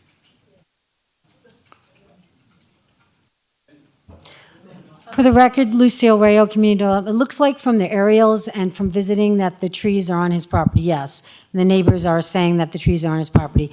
We do have a portion of code that requires that any natural trees remain on the property when they give us a landscaping plan. I'm sure some trees may have to come down if this project were to go forward to make room for his site, but generally speaking, we ask that trees remain. Bryce, please silence. Bryce. Thank you, Madam Chair. I'm not going to get into specific discussion today, given what my colleague said about the makeup of the board and if and when this even comes back. I do want to thank all of you for being here, for your time. Ma'am, when you say that we are residents of this community, we care just as much about this community as you do, and so we respect your opinions. I respect your opinions. I guess I'll speak for myself. I love having public comment. There was a considerable amount of it submitted over the last 24 hours, so it was a lot of good reading. I was able to catch up on most of it on the plane ride down here. I apologize for not being here earlier today, but I was able to watch the video, and I saw the public comment from earlier. And it'll all be taken into consideration if and when this comes back. Your voices were heard by me. These are some very valid points and issues that you brought forth, and so I just want to say thank you for that, and we'll consider them if and when we need to. All the comments are on the record and very valid points. Thank you very much for your time. If there are no other comments or questions from the commission, Mark, do you have a motion? Yes, Madam Chair. I move to continue item number 3 to to a date uncertain. Is there a second? I'll second. We have a motion by Mark and a second by Paul. All those in favor? Aye. Motion passes unanimously. Thank you all. We'll take a 5-minute break to allow the room to clear out.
Okay, we'll go back to work.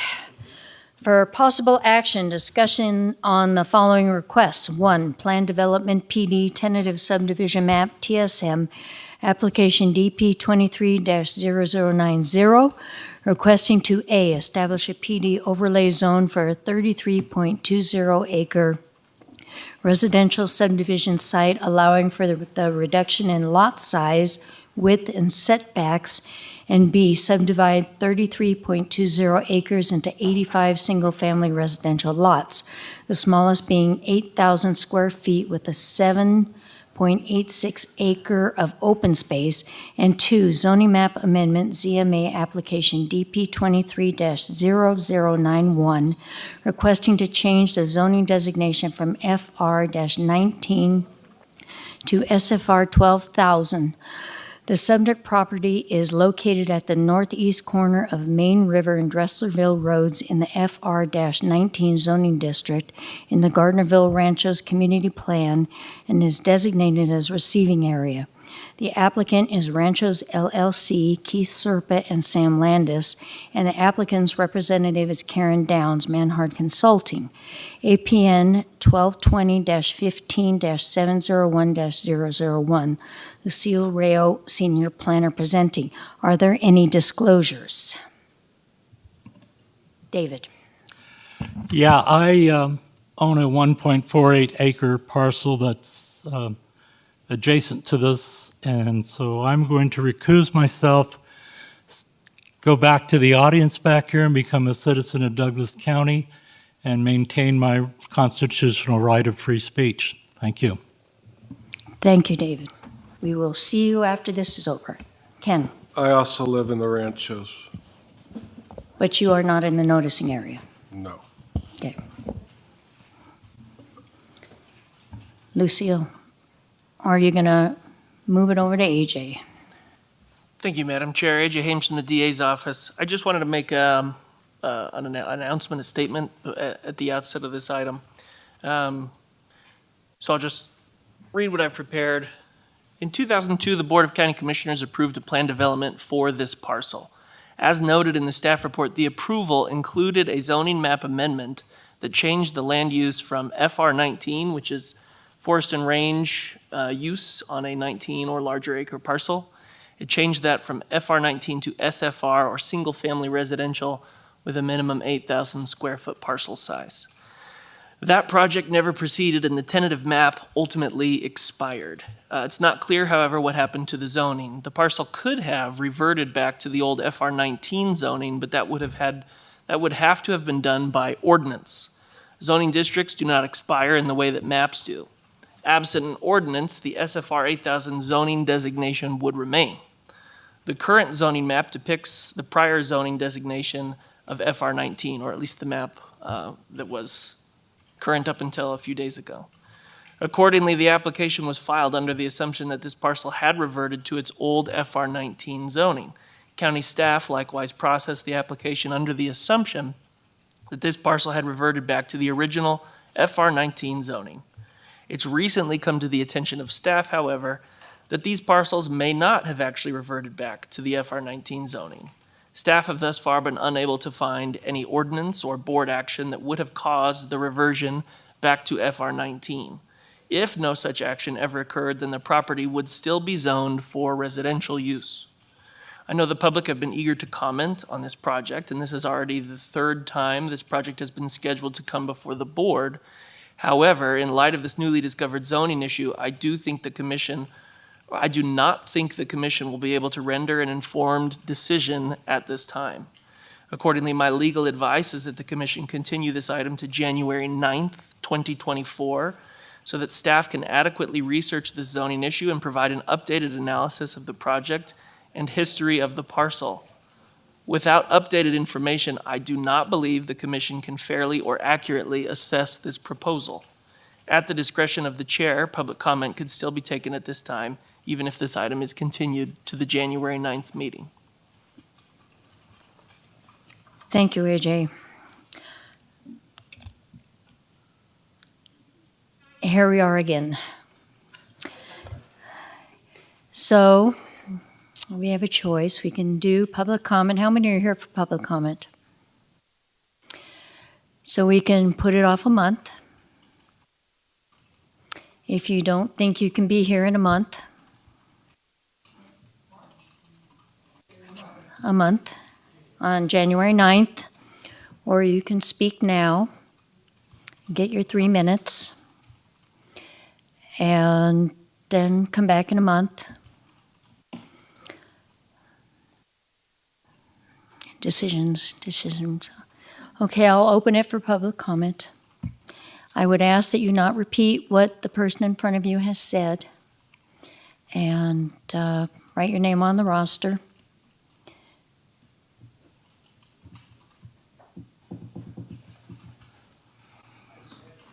Speak quickly. If you have written comments, hand them to the clerk so she can put them in the record.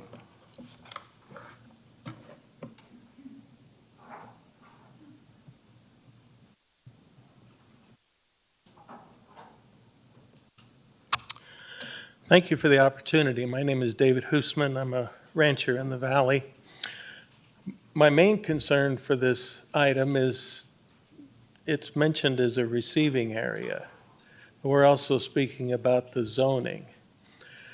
I don't know if it's appropriate to ask a question of staff, so maybe I will. If the zoning is changed, or it actually is what we think it might have been in the past, how does that affect the receiving area and the ability or the requirement to purchase development rights from ag lands? Questions will be answered after. That's my only comment. Okay. Thank you. Thank you.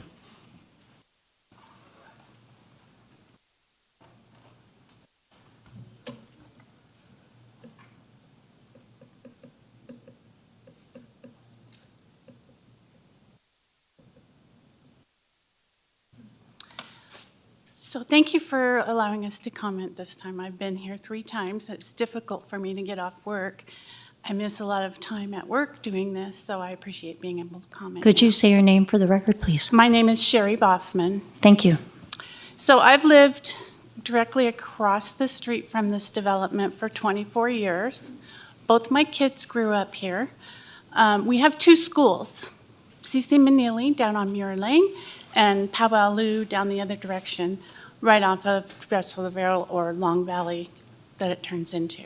So my concern is for the kids that walk to school, ride their bikes to school. Already the traffic is horrible. I have to sometimes pull off in front of my house, let the cars go around me, just so I can pull in my driveway. So my house is just before the stop sign to go into the Indian reservation. So right where the sign is, it's right across the street from my house. I've lived in the area a long time. The traffic's always been rough, but if you add more to it, I'm very concerned for the safety of the children that go back and forth to school. I'm concerned for being able to manipulate into my driveway. We have a big fifth wheel that we pull out of our driveway periodically. My major concern is I think that the density of this development will cause so many problems. I go to work every day. I have to drive on Drexlerville and go down off and go on Highway 395 or go out 88. Either way, it's going to be very impactful. Already it takes me 45 minutes to get to Carson City. So am I going to now have to plan for an hour to go to work? Anyways, that's all I had to say is I'm concerned for the kids, I'm concerned for the traffic, and I just want to make it safe. Thank you. Thank you.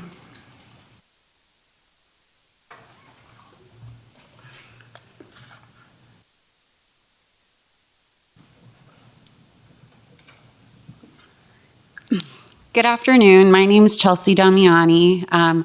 Thank you for opening this to public comment because I too have also been here for every single meeting and made an attempt to come, and it's been rescheduled. And it does start to get you to think, are these meetings for the people or are they just for the convenience of the developer? So thank you for opening comment this time. The first thing I wanted to point out is in the 2020 master plan, it is very clearly stated in the section for the Gardnerville Ranchos, quote, "The future vision for the Gardnerville Ranchos community plan area is to retain the community's rural character and aesthetics." I live on Dresslerville, directly across from the property. It's 33 acres. The proposal is for 85 homes. I could fit 3 of those homes on my property now. The density is too much. It's way too much. It needs to be scaled down, and that is what I'm asking that you guys at least consider today. I love this area. I moved up here for the rural aesthetic, and I know a lot of people move up here for that as well. And we need more homes that are more of the rural aesthetic. So why not urge the developer to consider building half-acre properties? Why not? Why not acre properties? Instead of 85 homes on 33 acres. 3 homes, again, can fit on my property. Not to mention the average lot size is going to be 9,461 square feet. And it's surrounded by acre properties and half-acre properties in every single direction. So in one of the meeting packets, it had said something about the developer needing to meet the standard of, the rural aesthetic and all those things. And it says the finding has been met. How? How has the finding been met? This doesn't conform to anything in the area. And I've canvassed the area myself. I've walked to almost every single house in the neighborhood. I found out that not many people were noticed about it because of the noticing zone is only 600 feet from the property line. Yet you have half-acre properties going all the way back toward the inner part of the ranchos.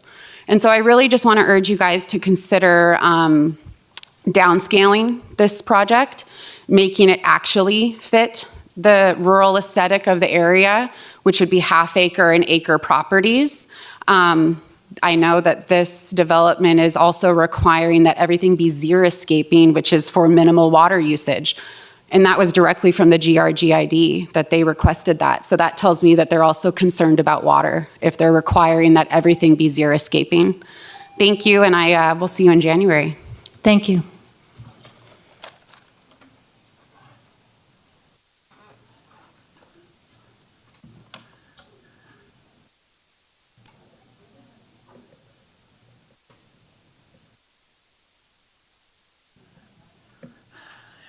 My name is Nancy Humphreys, and I live on Putter Court on the Carson Valley Golf Course, so I am at the peripheral edge of this development.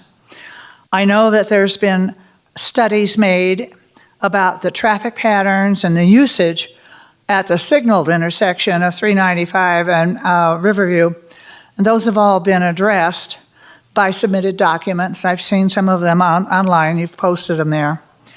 But I want to know, and I'm asking the developers, has there been any consideration of increased traffic usage on South Riverview, which going east turns into Fairway Drive down on the Carson Valley Golf Course that runs through a large residential area on that golf course? That's going to be impacted, and people come flying down that hill from South Riverview down onto the golf course and around a curve. And it's a blind curve, and it's dangerous. Thank you. Thank you.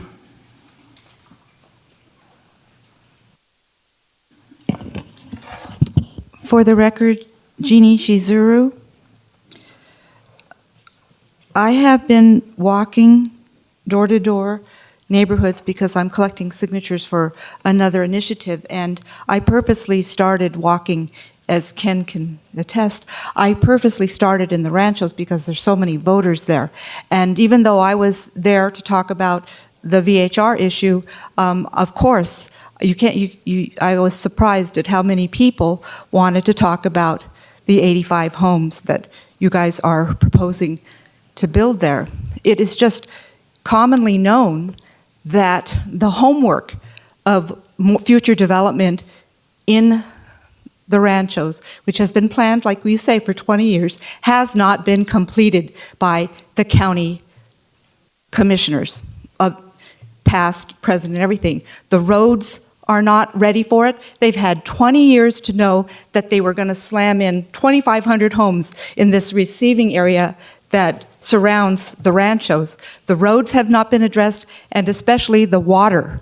The lack of water has not been addressed. 20 years ago, there was a huge debate back and forth about how much water there is in the valley. But recently, the GRGID has completed a comprehensive water study. I believed it cost them about $800,000. The results may not have been released to the public yet, but it is now obviously known, the lack of water, the geology of the ranchos, that will require water from other parts of the county to enable the massive development that is expected in the ranchos. And the public knows this. The ranchos residents know this. So the kind of the egregious neglect, again, of our county officials is commonly known. If you walk neighborhoods and you talk to people one-on-one on any subject, they are aware of the issues in their neighborhood. And so I know, being married to David and other ways of knowing things, that it might be hard to find a justification to not move forward on this project, but that doesn't mean that you should escape your responsibility for the obvious. How many places in our world, in our government, do we know that the government officials know what's staring them in the face, and yet they don't do anything that would actually constructively help the situation? And there is no water, there is no plans to bring that water there, and the roads, which the Indians mentioned today, that there might be a ancient burial ground there, and there's also that road that people would be very tempted to drive through at 15 miles per hour, in order to make a shortcut around that project. The Indians, I think, first they're going to attack the burial ground, then they're going to attack that road. That road is not going to be available to the public. Thank you.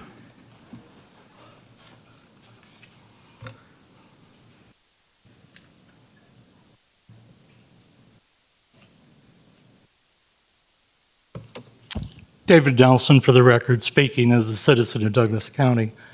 I was very touched today by the natives that showed up to make statements about the land there and talking about their culture.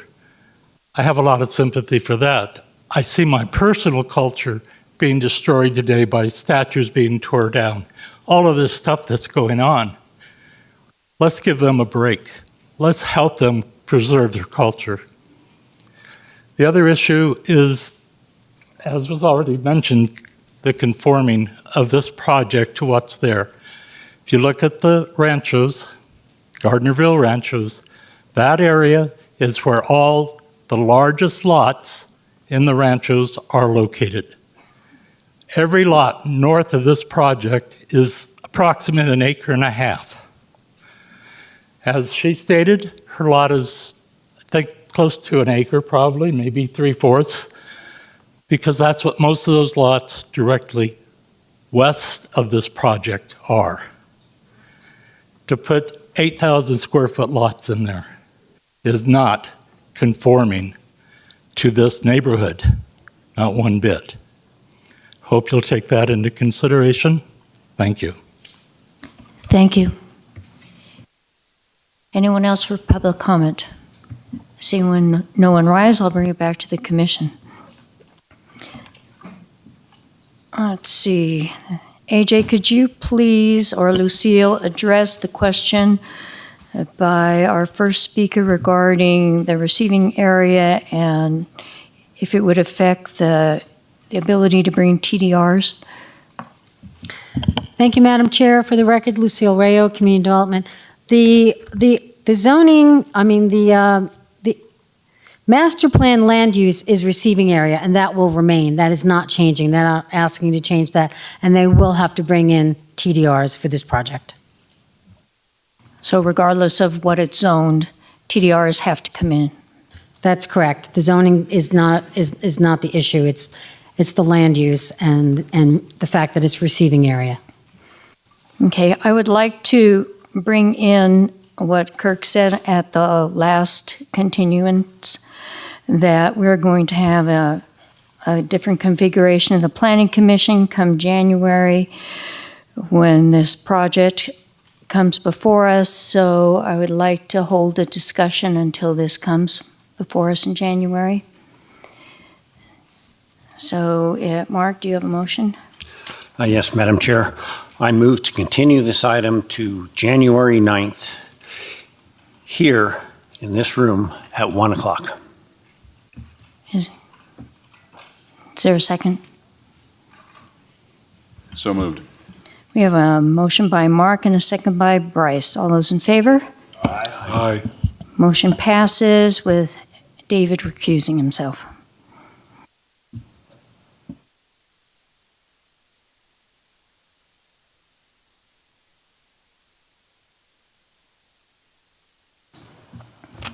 Now we will move to item number 1. That item is being continued from this morning.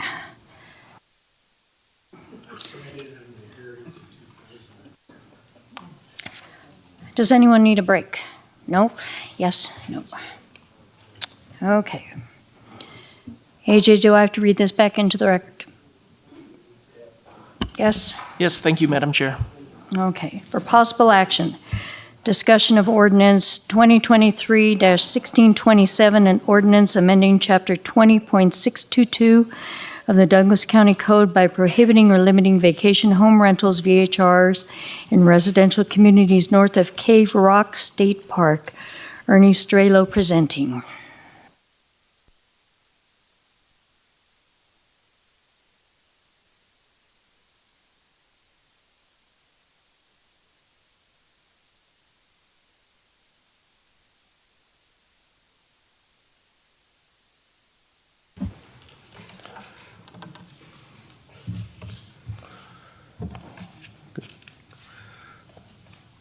Good afternoon, Madam Chair and Commissioners.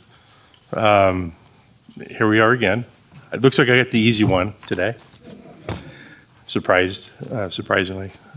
So as a reminder, this morning I did a presentation on the proposal to ban VHRs, Cave Rock Park North. And I'll quickly kind of run through this again, just to remind everybody. So before I start, though, I want to talk about the Board of County Commissioner recommendations at the time that this came up on November 2nd.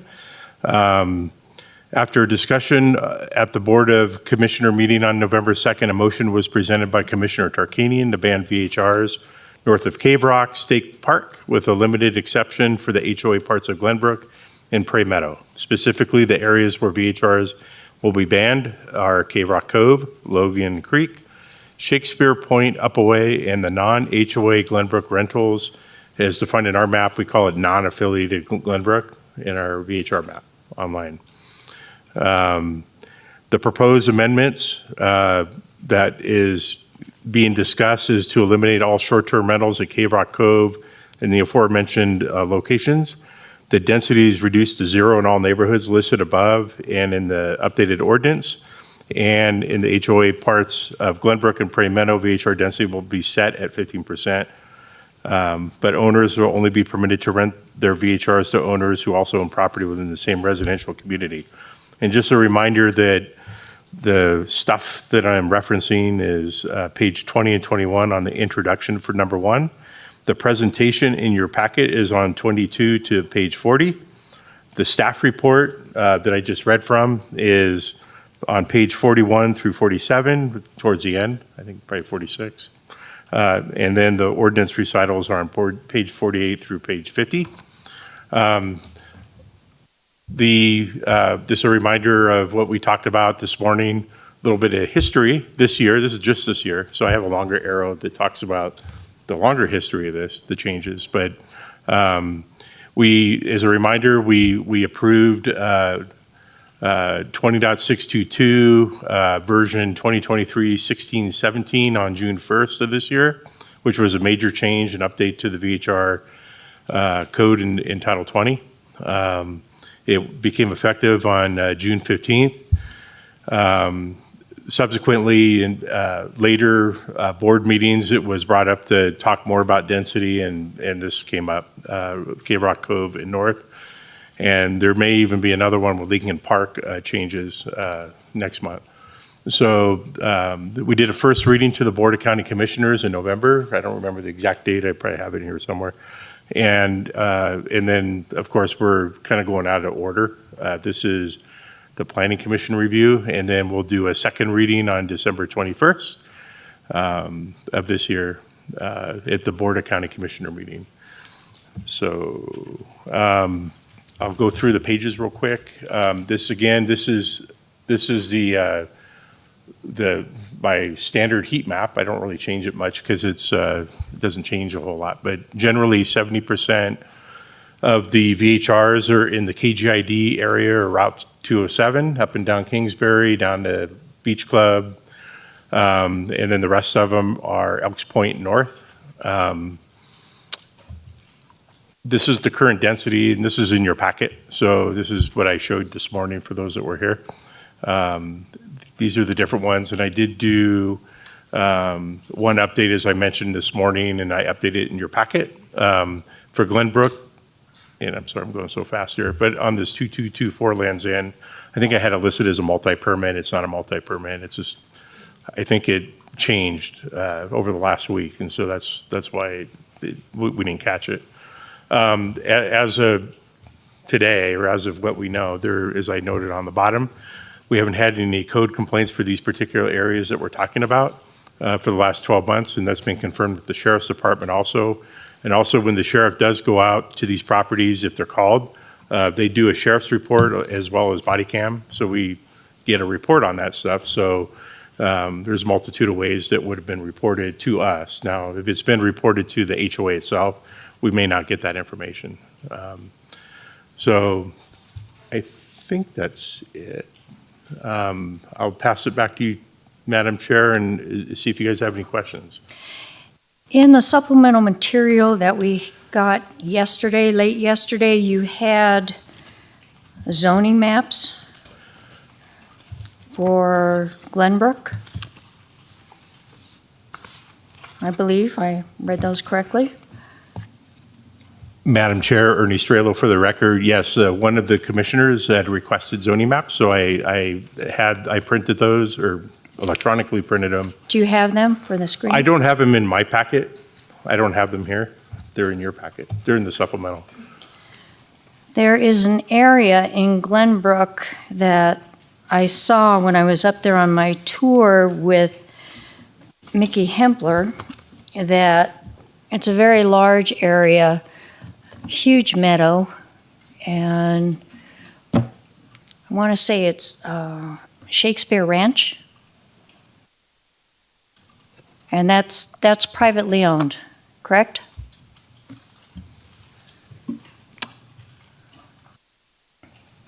Ernie Strela for the record.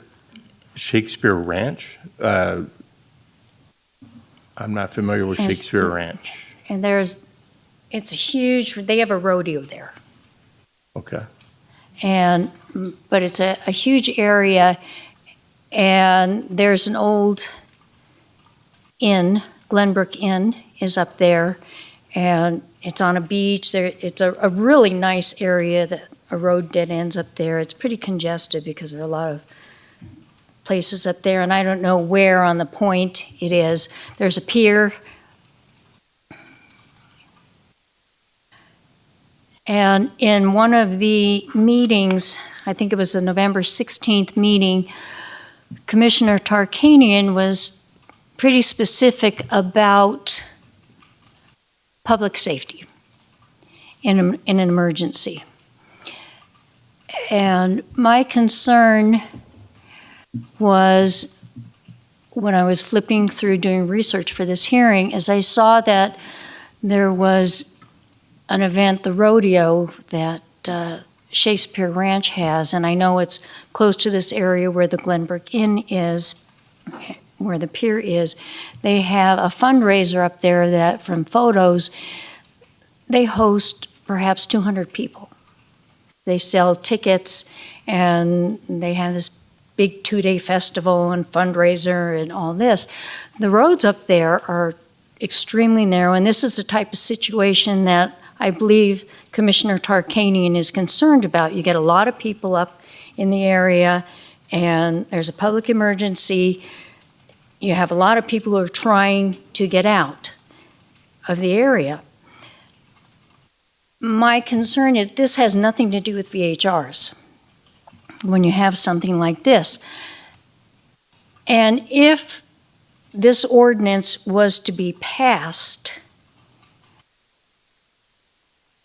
it would have no effect whatsoever on an event like this, because this is something, and I don't even know if I've never heard of this place or this event that I found when I was doing research, and yet we're being asked to support something that would have a minimal effect on public safety in this area or north of Cave Rock in general.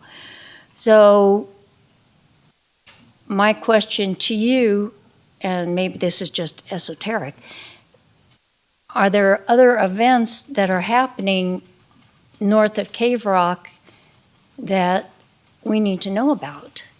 That maybe we're looking in the wrong direction by trying to ban VHRs in areas.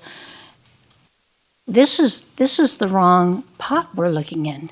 That we're looking in the wrong direction, that perhaps maybe when we open public comment and people can talk, that maybe they know of other directions the county needs to look in, that rather than we can look to the VHR board can look at things in areas and neighborhoods where truly VHRs are a problem, but there are other things that are contributing to public safety issues that Tarkanian is concerned about, and this isn't one of them.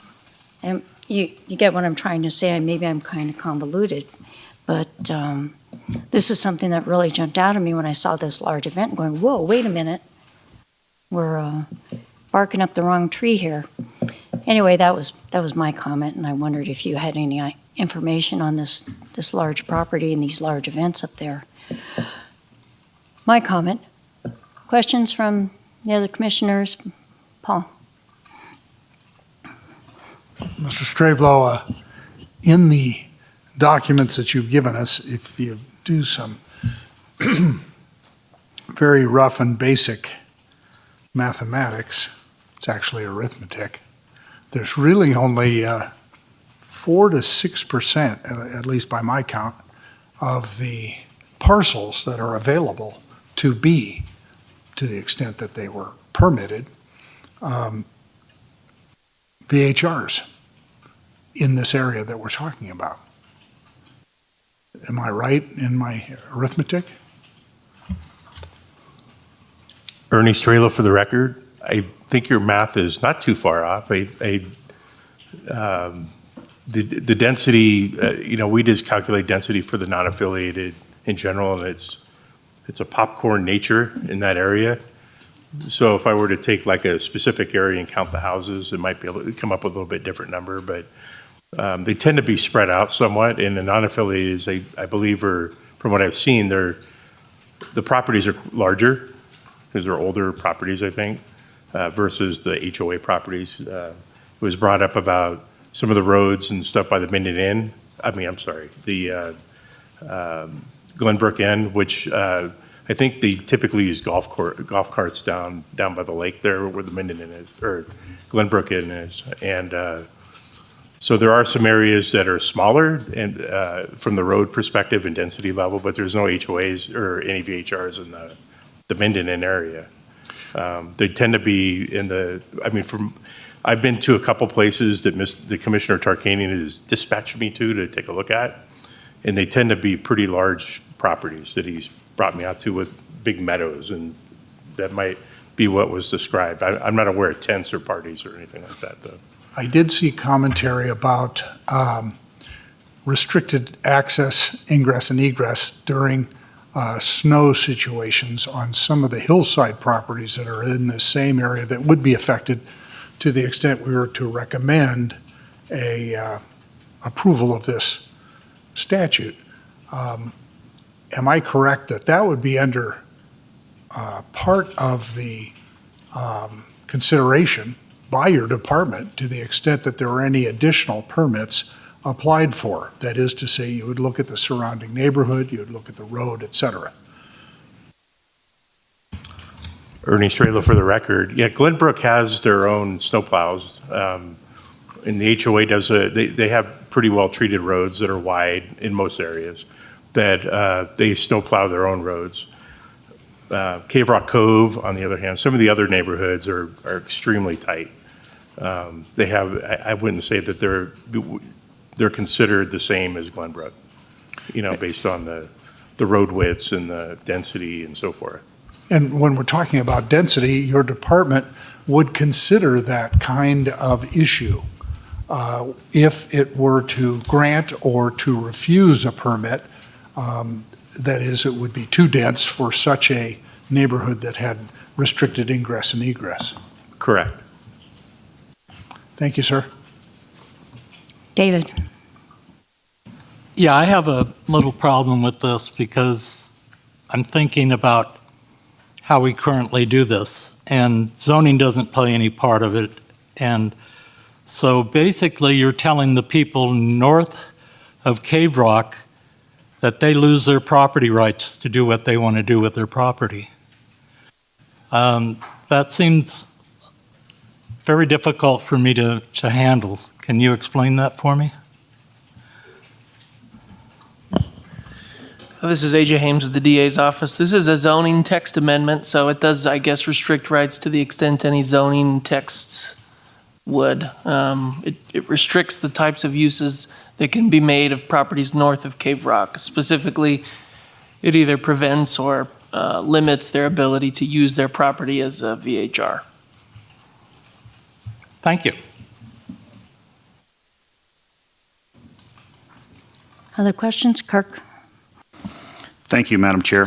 Again, I want to thank the staff for their excellent job, and I have a couple of questions for either Ernie or the District Attorney's Office, and I can start maybe with AJ.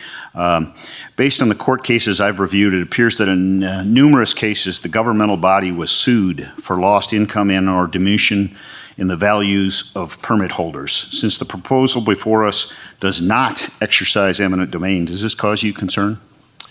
I think you're getting at, sorry, AJ Hames for the record, I think you're getting at sort of due process concerns and a taking of property without due process. I mean, that is the purpose of these meetings where we conduct these public hearings and individuals have the ability to come and attend and make comment, and we notice people. Notice was posted at each of these neighborhoods. Notice was mailed to permit holders.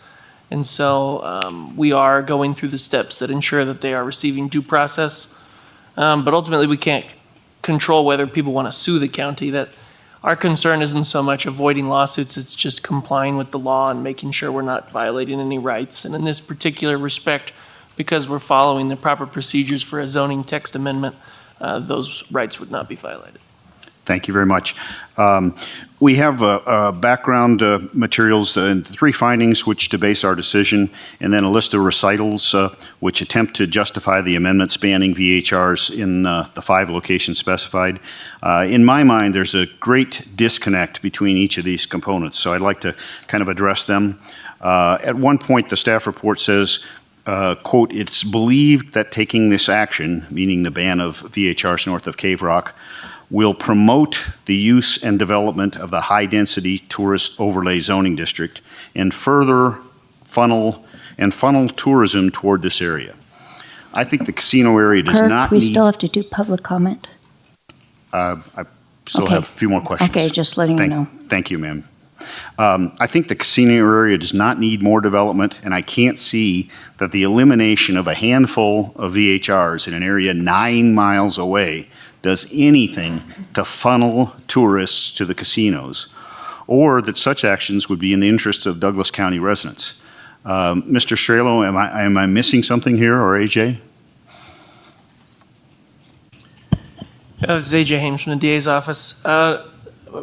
Those are, I mean, your recitations of the staff report and the material is all accurate. I think the idea behind the ordinance is that by limiting tourism in one portion of the lake, you encourage tourism in a portion of the lake that has been specifically designated by the South Shore Area Plan as a location that is appropriate for visitors. And so oftentimes people will say that the lake is the tourist attraction, and you cannot restrict one portion of a lake but not another portion of the lake because the entire lake is a tourist attraction. I think that's an argument that's made consistently, but despite that, Douglas County does have an interest in regulating the use of land.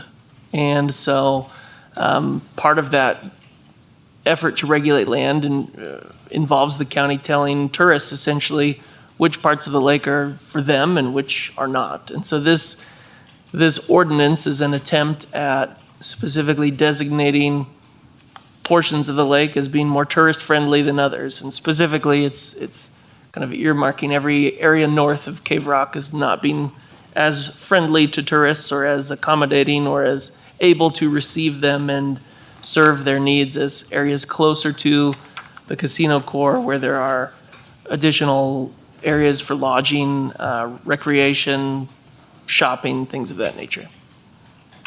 Thank you very much. I'll get to the point about the tourism in just a minute, but I'd like to go now to the findings that must be made to support the ordinance. On finding A, you say the proposed revisions are limited in nature, but we're considering a ban of VHRs in neighborhoods containing about 125 eligible parcels, not just the 13 that have permits now. I don't really find that to be limited in nature. And you also ignore the fact that the master plan contains language on page 181 supporting the VHR program. The next finding of B, the staff report says reducing the number of VHRs, quote, should decrease the strain on public facilities. First, I don't think there's any evidence that the 13 VHRs impose any strain on public facilities, and some would argue that if we eliminate VHRs, those dwellings would likely become full-time rentals or be occupied by full-time residents. That would increase the demand for public facilities like water, sewer, police, and fire. Now, finding C says, the report says the proposed restrictions do not change the nature of the use that is currently allowed, and they will ensure that future uses of such properties resembles the existing residential uses. But banning VHRs does change how the property is used. And if these properties become long-term rentals, those will not resemble the existing use of property in these 5 neighborhoods. Now, I don't want to get ahead of the discussion that we can make amongst the commissioners, but I'd welcome any comments by the staff as to the logic in the findings. It's AJ Hames again for the record. The conclusions set forth in the staff report, I think, are rational and reasonable based upon the information that is included with it. Certainly this commission can disagree with those conclusions. There might be good reasons for disagreeing, and so I would encourage all the commissioners to engage in that discussion after hearing public comment and determine whether the commission agrees with those conclusions or whether other conclusions, in the opinion of the commission, are more appropriate. Thank you very much, AJ. And then lastly, moving on to the recitals on page 48 of the packet, the fifth whereas, I don't believe the Board of Commissioners has ever deemed it advantageous to funnel tourism toward the high-density tourist district. And I'd like to read a list of the tourist areas that are located outside the casino core. Ernie, the maps that Maureen was referring to earlier, I asked to be included because they do contain information that shows the tourist areas. So here's the tourist areas, and I think they probably attract hundreds of thousands of tourists. Edgewood Golf Course, the University of Nevada 4-H Camp, Nevada Beach, Round Hill Pines, Zephyr Cove Resort, home of the MS Dixie, Zephyr Cove Stables, Douglas County Disc Golf Course, Cave Rock Park, and the boat ramp, Tahoe Rim Trail, Spooner Lake State Park, the many beaches along Route 28, Sand Harbor State Park. Many of these, as I'm sure you know, Ernie, are nearby the affected areas, Glenbrook in particular. That's clearly where we do and we should encourage tourism. Now, again, I'm not interested in debating with the staff the suppositions that they've made in support of the ordinance, but I think I would appreciate any comments, if I'm wrong, that those are highly, highly used tourist areas. Ernie Strelo for the record, I concur. And AJ Hames from the DAs, I would just note that as far as zoning is concerned, the casino core area is the only area up at the lake that is specifically designated as a high-density tourist zone. And so with that comes certain standards and restrictions, regulations, things of that nature that apply specific to that zone. I mean, it is designed specifically to accommodate a large number of visitors, and other areas outside of that zoning designation are not built up and developed with the same considerations in mind. Thank you, AJ. I would beg to differ, being a resident of Tahoe, and I would appreciate any other colleagues weighing in on that. The tourists that we find at Zephyr Cove Beach and Round Hill Pines on the 4th of July and other times are massive. Thank you. You are welcome. Thank you. Paul. Procedural question for both our Deputy DA and for Mr. Strablo, and I think you've outlined a lot of what I just want to make clear. First, we have, because I know the only thing here before us is the restrictive ordinance for VHRs north of Cave Rock. However, we have that before us. The Board of Commissioners has substantial amendments before them at their next meeting to this particular group of ordinances on VHRs. Am I correct? This is AJ Hames to the record. At the meeting on the 21st, the Yes. Board of County Commissioners will be considering this ordinance specifically. It's a second reading, so it will be presented to the board as it's being presented to you here, along with your comments and conclusions and any recommendations that you make. But it will be presented in the same manner. And then in addition to that, the board will also be considering a proposal from the advisory board, the VHR advisory board, which was tasked with looking at another residential community, the Lincoln Park community. And so they have prepared a recommendation as to what to do with that community that also contains some recommendations on and ideas regarding density and how to bring density limitations down through ways other than attrition. Those are going to be presented not in the form of an ordinance, but more just conceptually what the advisory board had discussed and their general ideas. And so the board will also be considering density and Lincoln Park at that same meeting, but it'll be more in a conceptual fashion and not so much as an ordinance. But that's very helpful that density will be examined closer by a body that can actually make rules and ordinances and enact them with proper procedure, other than the one that is just before us. And we have to be mindful that currently VHRs are legal, regulated, with a great job from Mr. Strablow's department in terms of the enforcement of various provisions that are within that ordinance.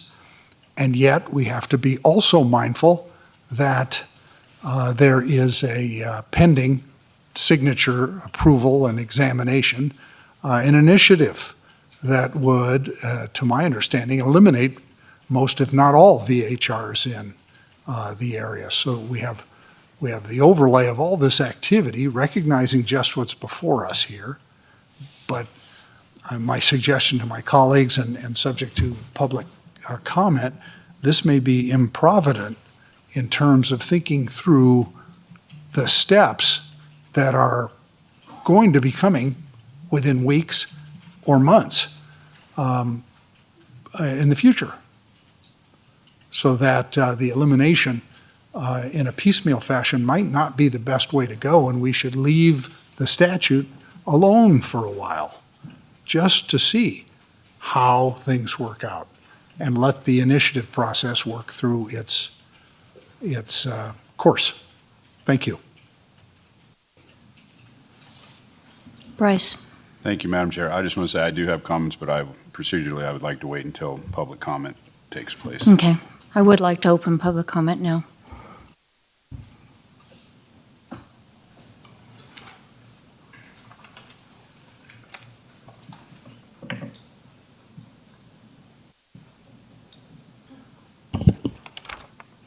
Good afternoon, Ellie Weller. I'd like to thank everybody for their comments so far. I look forward to further comments during your discussion. It's been made very clear there's no violations. You don't see a crowded room of a bunch of people because they provided written public comment. I would believe I attended 99% of the Vacation Advisory Board meetings. There has never been a complaint by people that live in that area that they want this code to be changed on their behalf.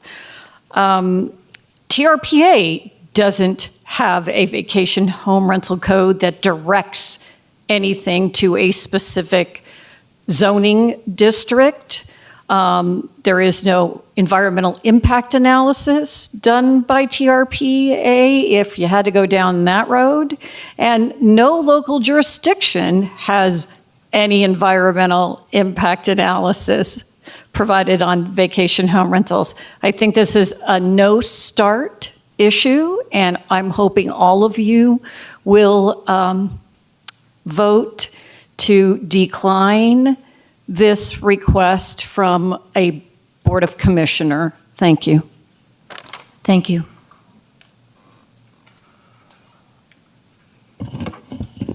For the record, Jeannie Shizuru. Let me get my name down again.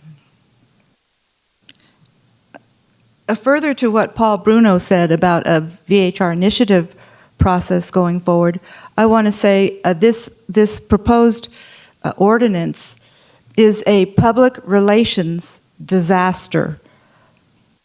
I find it humorous that Kirk Walder and Dan Ainsworth and I are on the same position on this ordinance, but I want to say that in gathering signatures for the initiative, I have collected thousands of signatures, I have talked to thousands of people, and they, just like my other comment before, if you talk to them at their door, what do they know? What do they talk about? And they know that even if VHRs are currently prohibited in the valley, that they can come to the valley, and they're not fooled by any idea that that wouldn't be possible. They also know that the fact that they're allowed at the lake and not currently allowed at the valley is not an equal application of that ordinance, and that is arbitrary, not fixed in concrete. And then here, right now, today, we come forward with this obvious favoritism to certain people in the Glenbrook neighborhood. I want to ask you, how many times when I was knocking at the door and the subject came up, do you think I personally told them about the favoritism that is being currently deliberated about for a couple people in Glenbrook because certain commissioners want certain favors from those people? This is a public relations disaster. If you go forward with this, if the commissioners go forward with this, it will become the story of the VHR initiative because it's so obvious that this arbitrary and favoritism and political corruption is more, I should have started with this, is almost a bigger story than the fact that these people in the valley, even if they're currently not at their neighborhoods, they do not want them in their neighborhoods. That is the most common comment, and you can tell just by the fact that I'm saying we've gotten lots of signatures to vote on this next year, that the people are aware of what VHRs mean in their neighborhood, and they also are aware of the arbitrary and corrupt way that it's being managed by the board. Thank you. Thank you.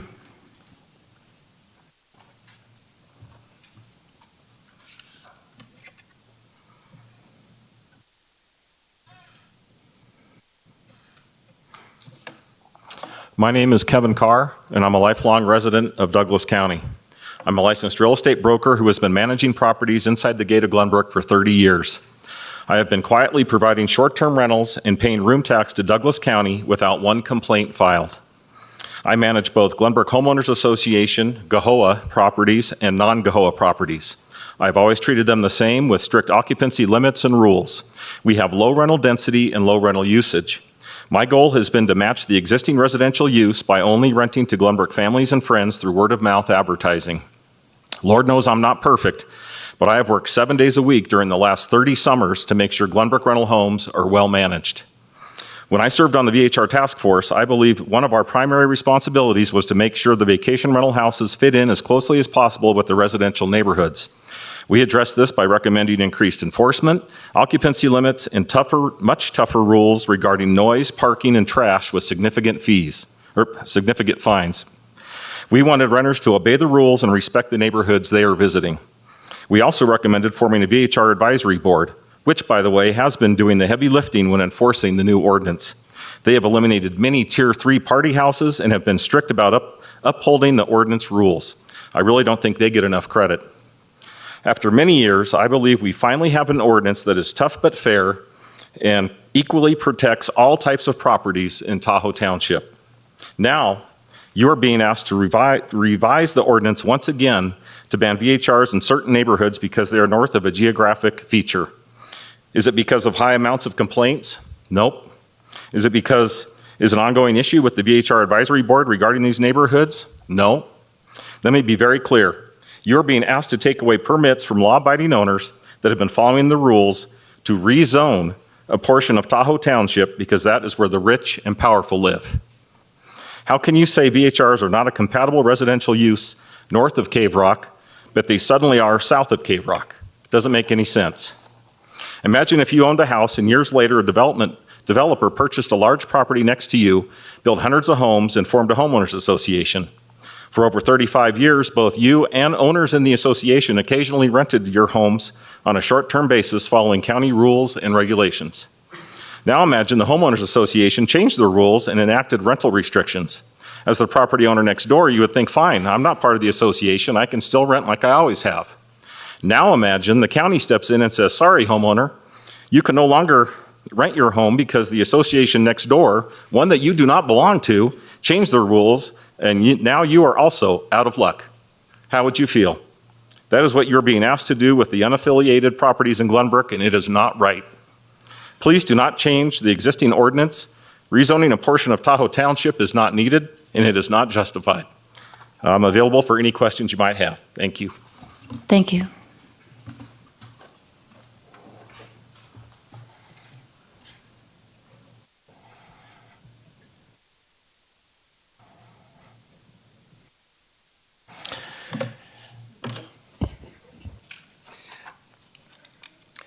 Good afternoon, Chad Smith-Camp. I'd like to point out some discrepancies in the staff report. The TOT amount, by the way, it's 1440 Pittman Terrace, were one of the properties in the ban. The TOT amount paid by our property is closer to $50,000 per year and does not fall within the $7,000 average quoted in the staff report. The assumption is that our property is too far away from the casino area, but our guests are typically not frequenters of the casinos, and the comment we hear the most from guests is, "We got to the home and we didn't want to leave." If you use the furthest homes away from the casinos as a gauge to where vacation rentals should be, you would need to not only ban the 13, but all the properties north of Zephyr Cove, about 50 VHRs in total. However, our travel time distance is about 1 minute more than the travel time from the Ridge Tahoe and the properties up there. And unlike the casinos, we're a complete recreation area, minus the casino and skiing. And our guests typically come for the lake and don't want or need the crowds. And excuse me, in fact, if they did not have access to a home like ours, it's probably that they wouldn't stay in a home without the lake access. Our property was purchased in 2004 prior to the first rendition of an ordinance in 2005. I believe that makes our property grandfathered. The TRPA recognizes grandfathering, and I'd be surprised if you don't also. We've been under an assault with constant changes and threats for termination of the program for about 3 years now, and this latest targeting of us and 12 other raises the question, why? The preliminary staff report gives no factual data to support this ordinance. One possible scenario is that the total ban was not passed by the commissioners previously. However, the petition to ban all VHRs was started immediately after that. So Plan A is a total ban with a voter referendum, and Plan B might be to try a small area as a test run, and if successful, start taking out other neighbors out one at a time. Easier to fight small groups than large groups. We live here, but with so many VHR owners who live out of the area, noticing and traveling is a problem. And many of our fellow permit holders are probably taking a wait-and-see attitude. But if you approve this, I think you'll wake up a sleeping giant. One more thing. Under the current ordinance, we are grandfathered, and this proposal ordinance seems to think it can strip us of a right already procured. But ask yourself this one striking irony with all the talk of a ban. What other resort in the country, like Tahoe or any ski resort, is there a ban on vacation rentals? Hundreds and hundreds of resorts around the country, and I haven't found one where there's a ban. Thank you. Thank you.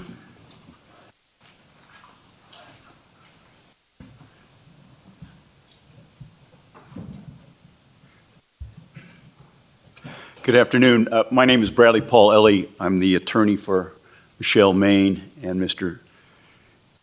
I have to look at this name every time. Smitkamp. I know. I have to read it. Anyway, yesterday I submitted a letter that raised 4 salient points from a legal standpoint on why this regulation is bad.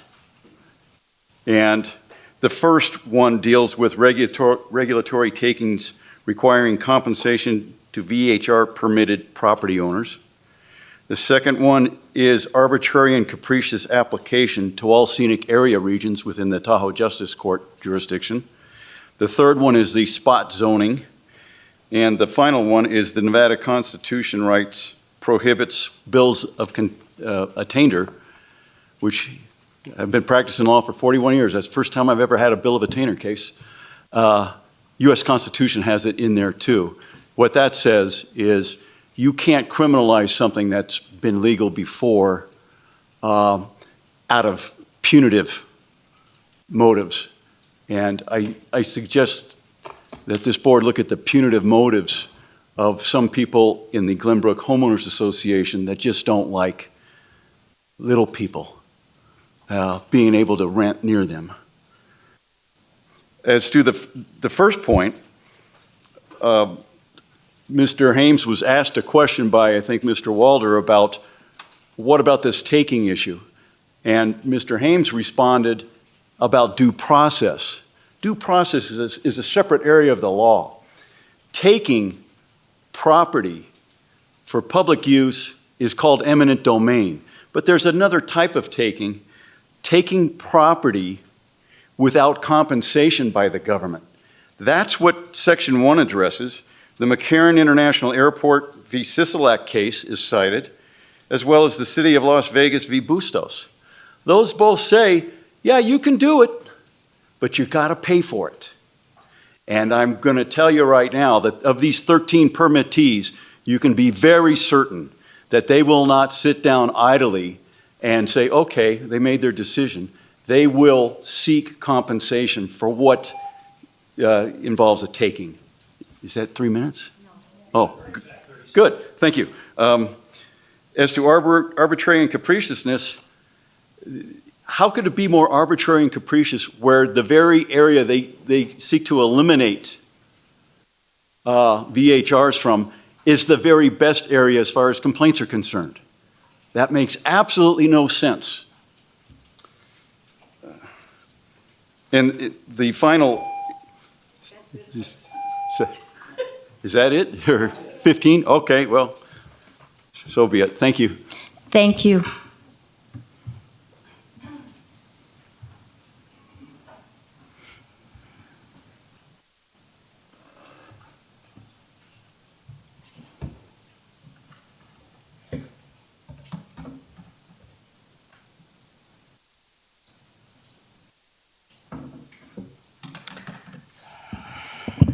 Good afternoon, Commissioners.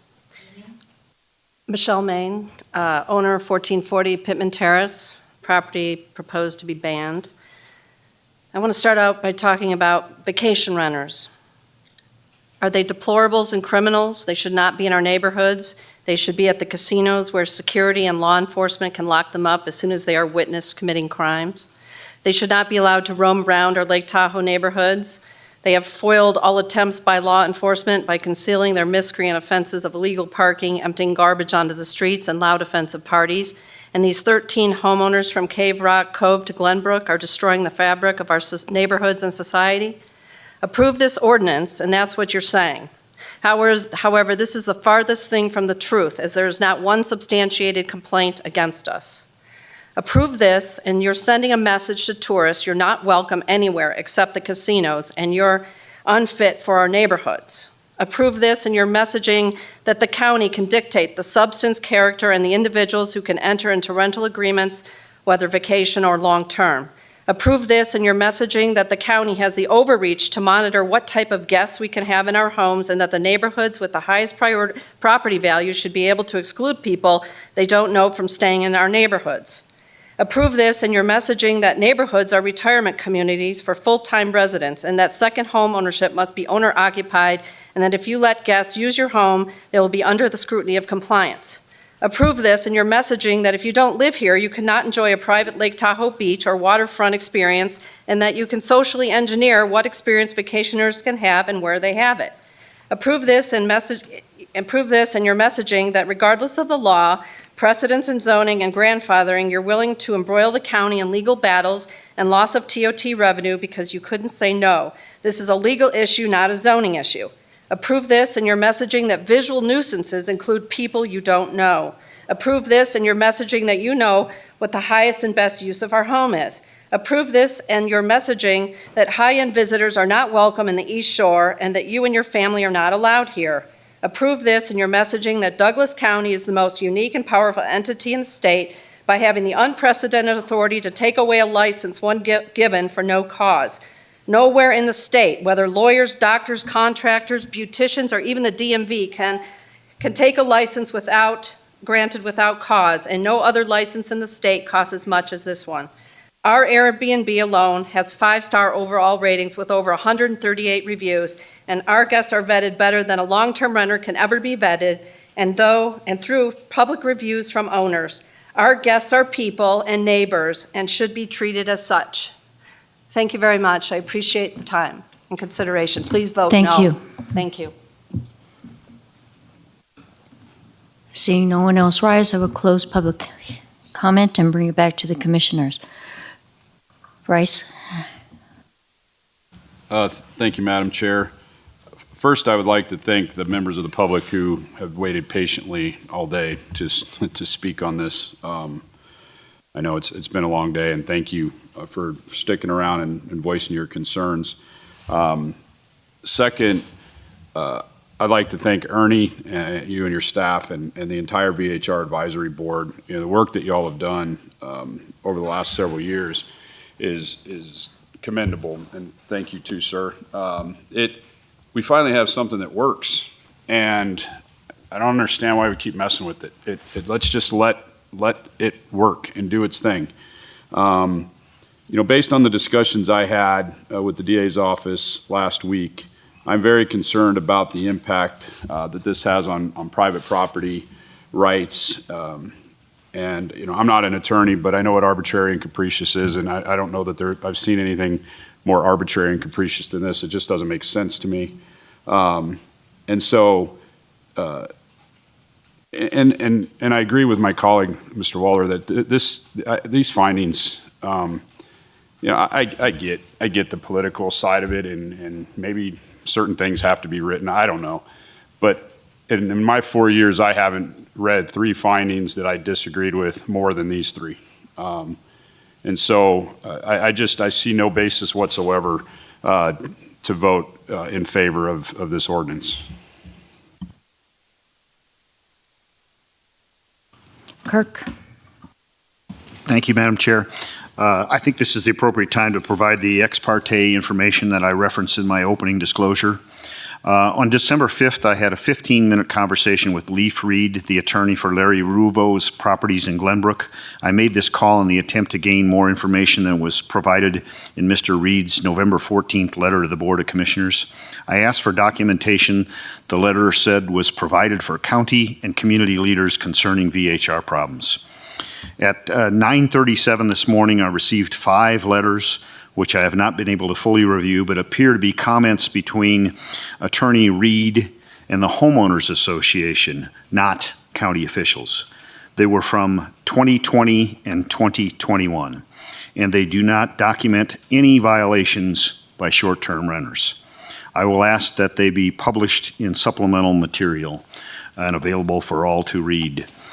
I also, on December 8th, met with Kevin Carr, who took me on a tour of Glenbrook. I learned that the neighborhood, both in the types of housing and the frequency of use by owners and renters, is diverse. The boundary of the HOA, as Ernie has mentioned, is irregular. And I also learned that Mr. Carr manages nearly all the rentals from his on-site office and is thus available to easily take and investigate complaints. His opinion was that any complaints were based on actions of residents, family members, not renters. Now, let me address several points I believe should guide our decision today. First, I find the process we are following troublesome. There have been no documented complaints against any of the VHRs in these 5 neighborhoods. Our agenda item provides a solution in search of a problem. Second, this is spot zoning, defined as when a piece of property or groups of property have special zoning laws applied to them that differ from the zoning laws surrounding them. Clearly, Glenbrook, Logan Creek, and the other neighborhoods are no different than Cave Rock, Marla Bay, or Zephyr Heights. Third, all neighborhoods in Tahoe are in close proximity to tourist and recreation areas.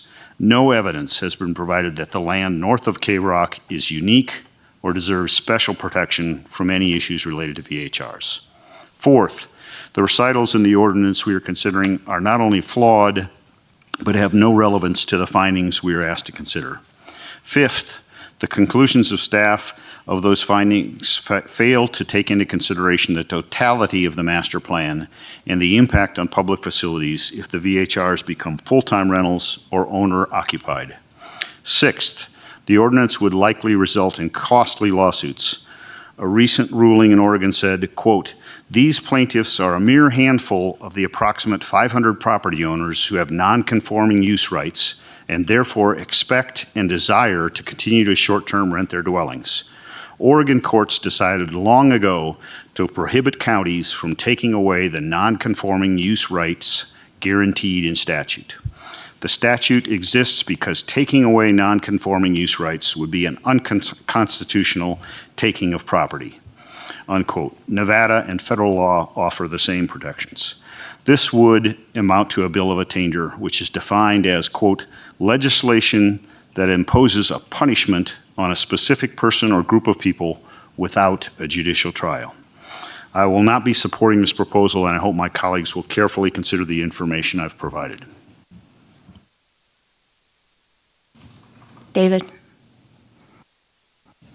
Yeah, I just want to reiterate that I found nothing in here that doesn't show this is arbitrary and capricious. It's just picking something out of the air and saying, this is what we're going to do.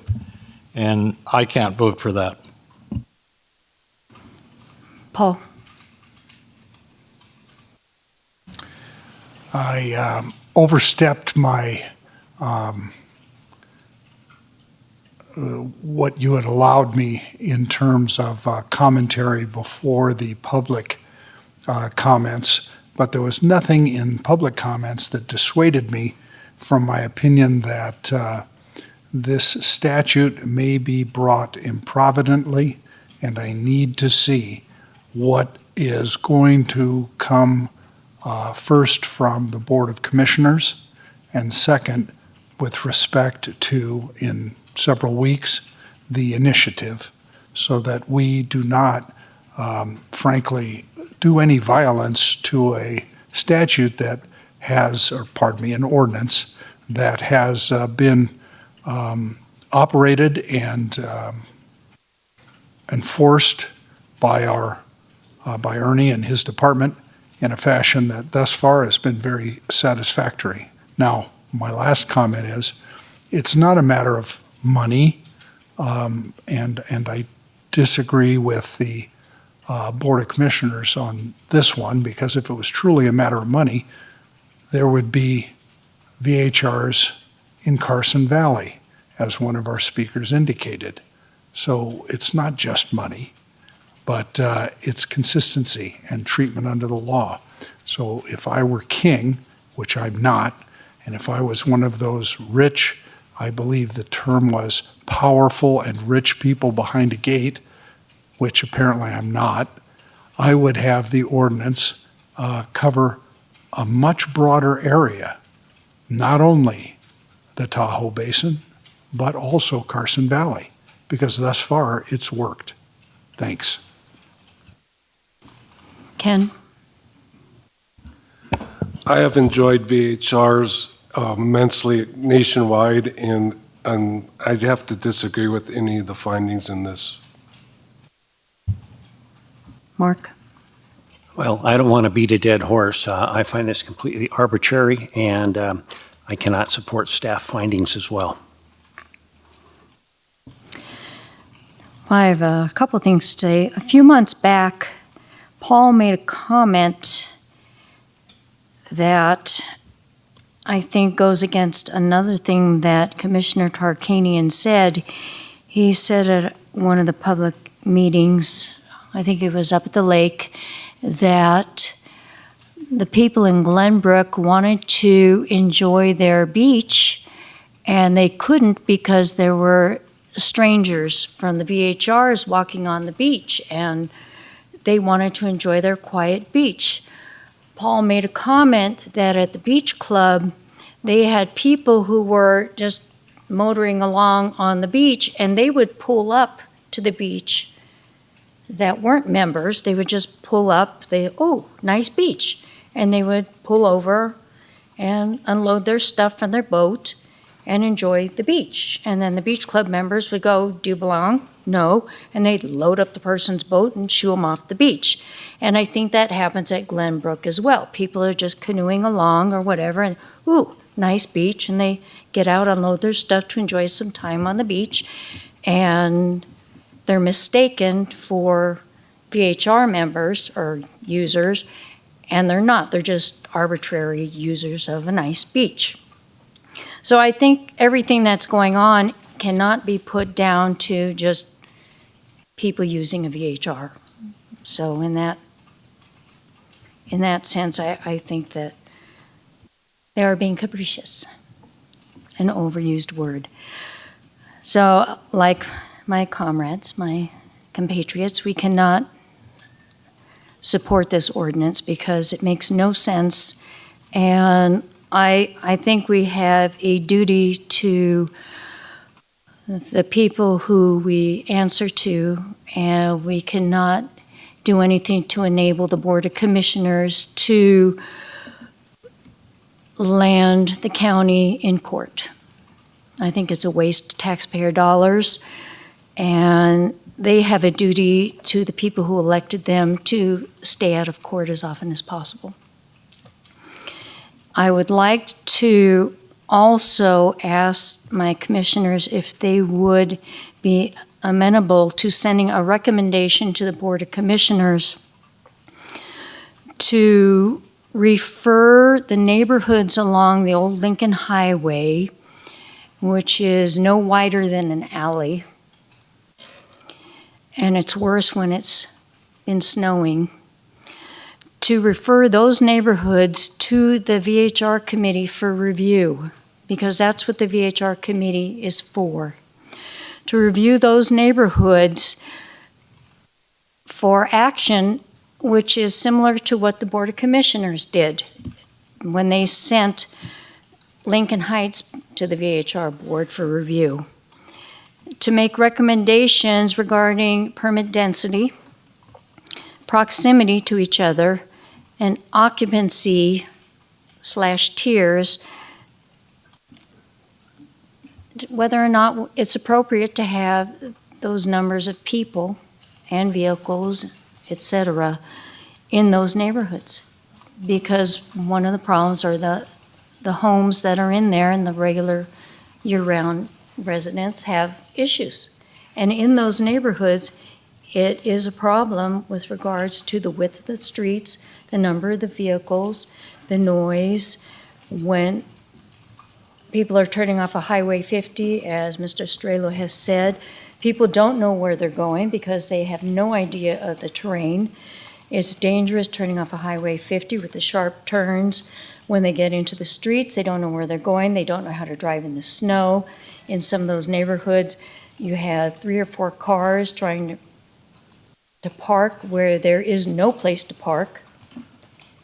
You have 10 people trying to park in an area where there's only parking for two cars. It doesn't work.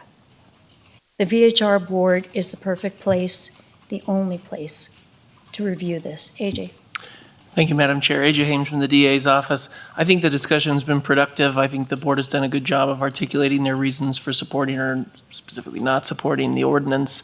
I would just recommend that because of the way that this item was agendized, that the motion should be specific to the ordinance. I want to get it on the record that I want more. So the board knows that I was concerned. AJ Hames again. I But the think motion will be to deny. We don't support this ordinance. And I think the discussion is appropriate because it's the board's means of articulating their reasons for not supporting the ordinance, but I just wanted to clarify that the motion itself should be limited. The motion is limited, but our discussion can be that, the board needs to send things back to the VHR board. That's where the rubber hits the road at the VHR board. Okay? All right, thank you. We need a motion. Madam Chair, if there's no other discussion, I'm prepared to make a motion. And I would move that the Planning Commission recommended to the Board of County Commissioners, based on public comment and a failure to meet the required findings, that we recommend they deny ordinance 2023-1627. And do we have a second? Second. We have a motion by Kirk and a second by David to deny. All those in favor? Aye. Aye. Motion passes to deny. Paul? Just one more comment, and I listened carefully to your recommendation, Madam Chair, and I thought that's a good idea that they know, that is, the Board of Commissioners know what we're thinking. But I wanted to add that I am a big believer in allowing the department headed by Ernie, when they examine whether a permit should or should not be issued, to examine the neighborhood and all of the characteristics about the neighborhood, including road width, potential for icing, potential for dangerous elevation changes, things of this nature, because I think they've done a pretty good job in terms of watching the density in areas that might be problematical. So that was a compliment to your department, Mr. Strablo, while at the same time just recommending that we stay out of that issue. Ernie? Ernie Strela for the record, thank you. We'll take your comments, any other comments and the information that you provided, call them quotables, that'll be in the PowerPoint next Friday. Is it next Friday, the 21st? When we do our presentation on the second reading. Some of the public comment and some of your comments will be added to that to share in the packet next week. So thank you very much for your thoughtful discussion. Yeah, I want to thank Mickey Hempler and the VHR board. They worked so hard.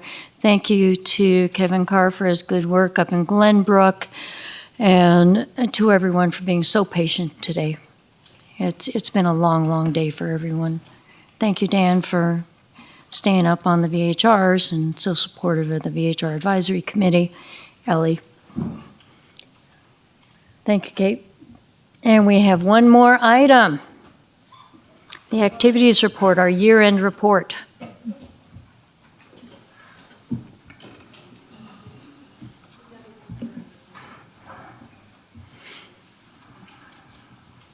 Does anyone need a break? Okay.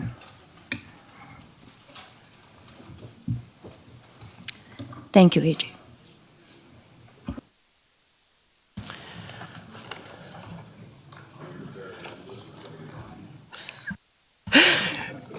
Good afternoon, Commissioners. If you ever need to clear a room, you know who to invite.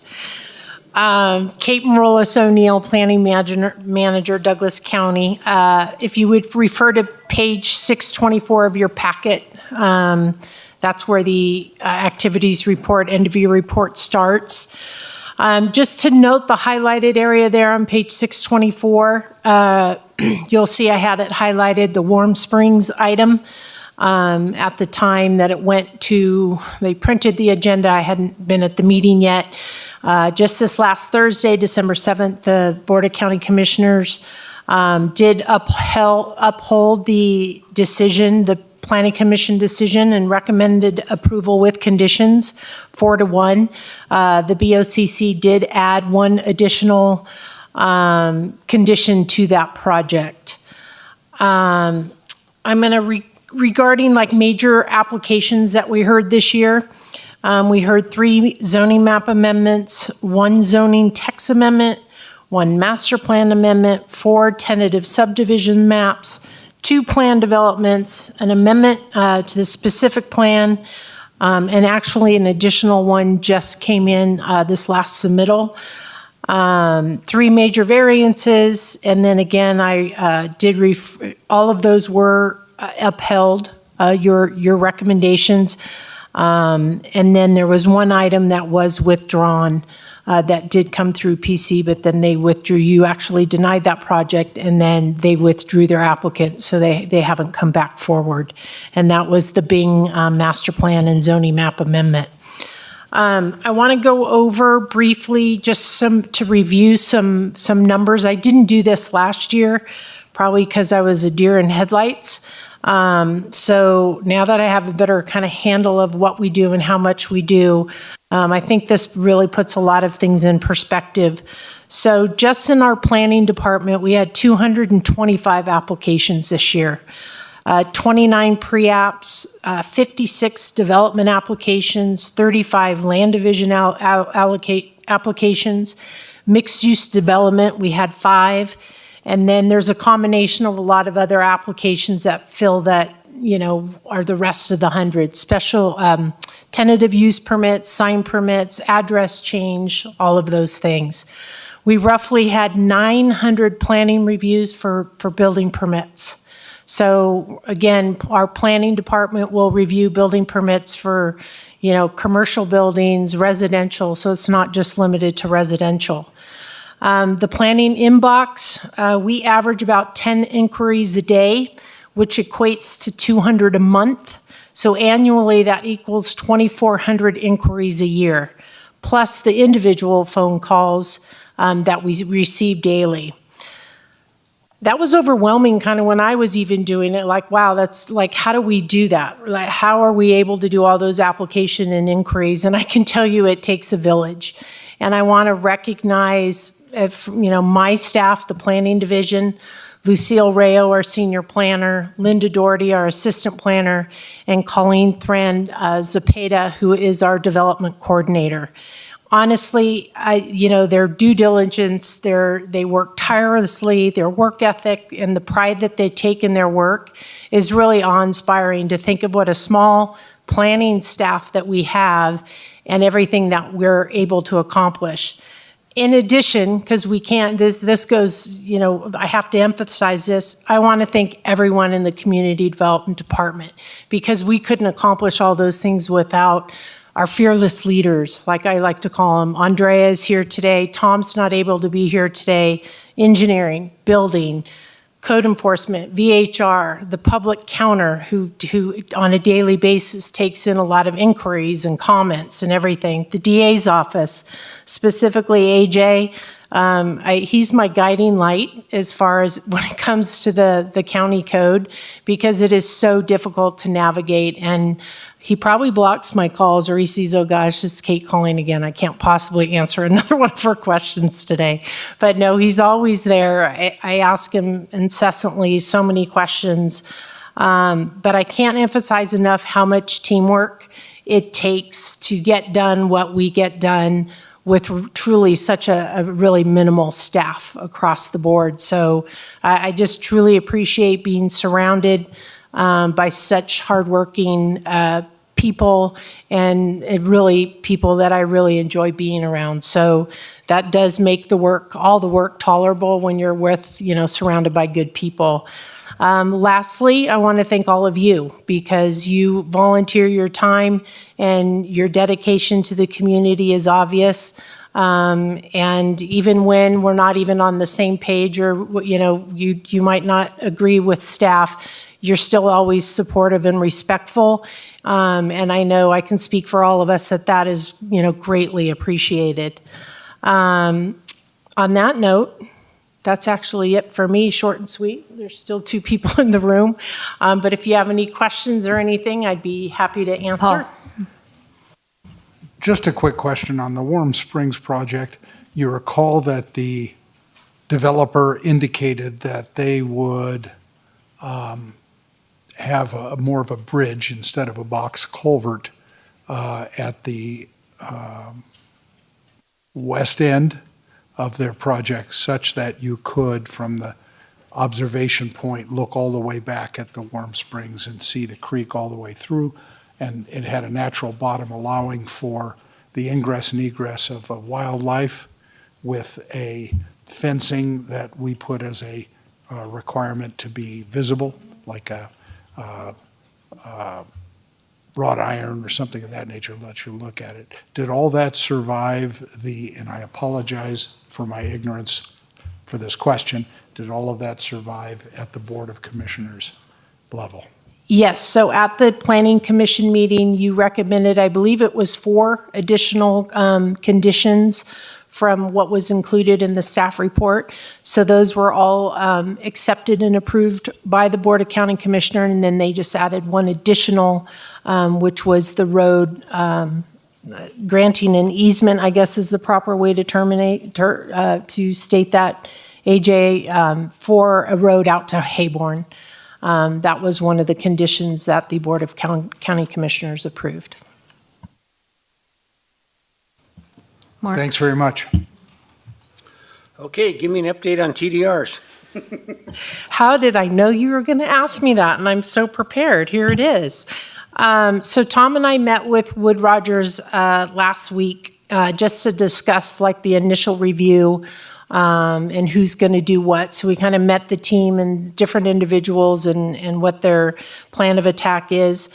I have to thank I'm doing a lot of thinking. I want to thank our GIS department, because right away they got with Wood Rogers to provide data for all the individual layers that they need to actually start their review. Parcels, road names, the HDR floodplain areas, and then parcels within the floodplains, conservation easements that we actually have on file today from TDRs, and then open space easement properties. So this is just to name a few that the GIS is already working with, directly with Wood Rogers to provide those layers. So it's off to a good start. There's not really more. We're going to be trying to meet with them at least once a month. Just to try to get some more update. I did shoot an email to Derek just to see if there's anything else I could share today. But again, we just met early last week. But he'll keep us abreast on anything, and I will definitely keep you up to date as appropriate during our meetings. Anything else? Thank you. This is a recommended motion, so because I have to take it to the Motion. Board of County Commissioners. Motion. Madam Bryce. Chair, may I? I move to accept the Planning Commission. Public comment.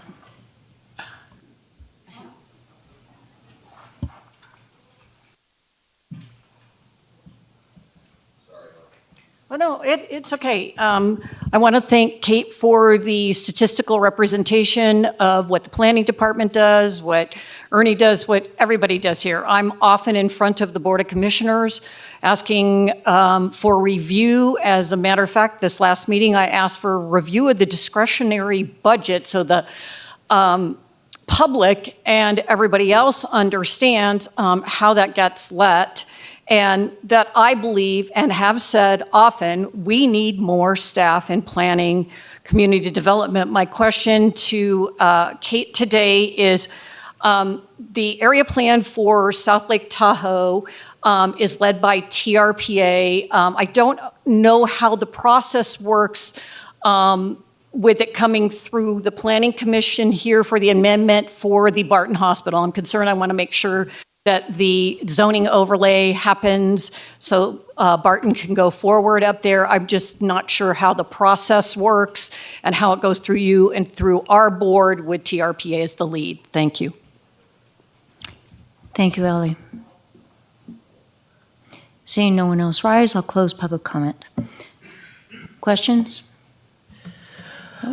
Do you want me to, I can respond to that. So the South Shore Area Plan is in the process. So what we did is we contracted with Ascent Environmental, and they are handling the amendments, 4 different amendments for Douglas County, one of them being a height amendment in the South Shore Area Plan. It is not Barton specific. I mean, in turn, if Barton, again, we have not received an application. If Barton moves forward with the hospital, obviously this height amendment would be beneficial for where they want to build the hospital. So the South Shore Area Plan is separate because there's multiple amendments in the South Shore Area Plan. That should come to the first meeting for Douglas County in May or June. We would come to the Planning Commission. And then we go through about 6 different meetings with TRPA and, of course, the Board of County Commissioners, too. So it's quite a process. I do not see being done with the South Shore Area Plan till December of next year by the time we get through all the meetings. We're also working on doing a public workshop in the spring of some sort.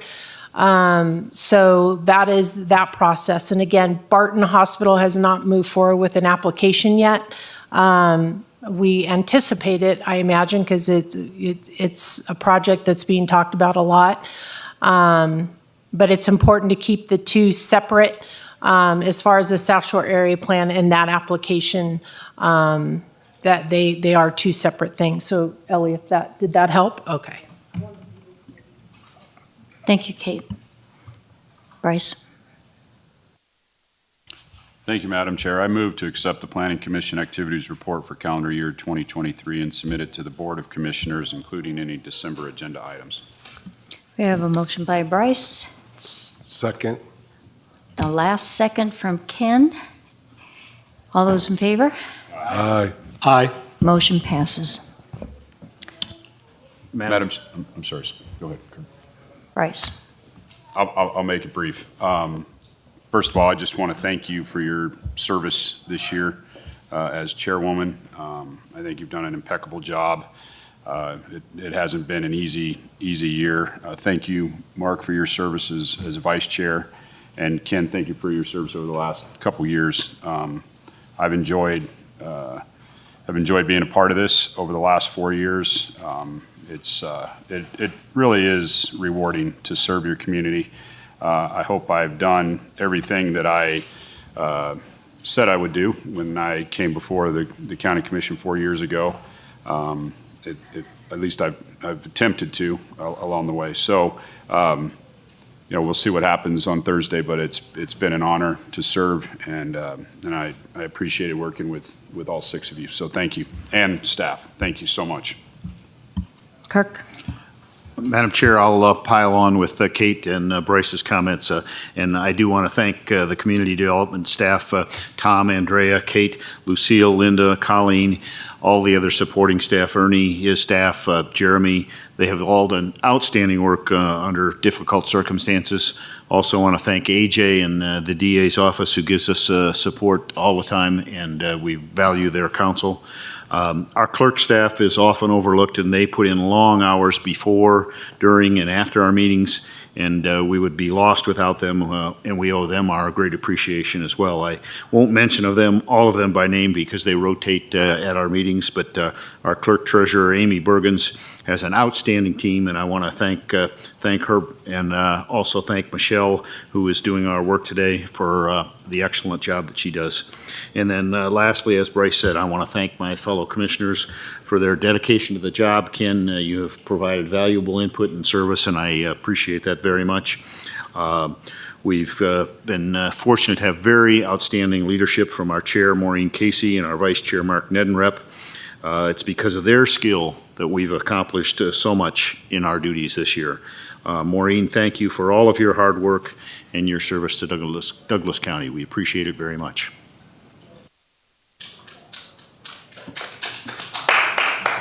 It's been fun. It's been fun.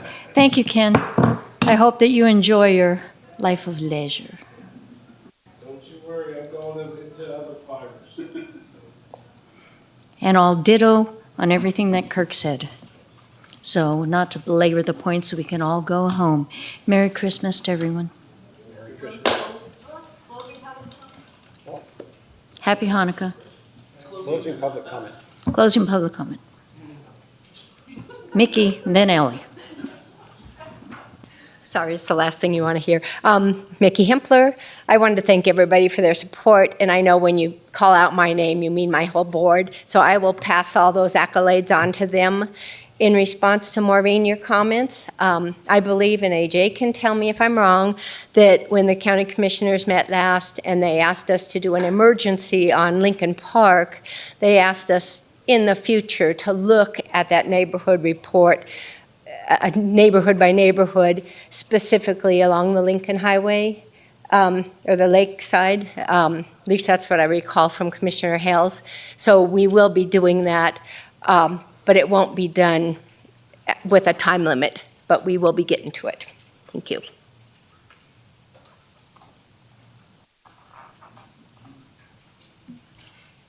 Mickey, I'm going to sign your name.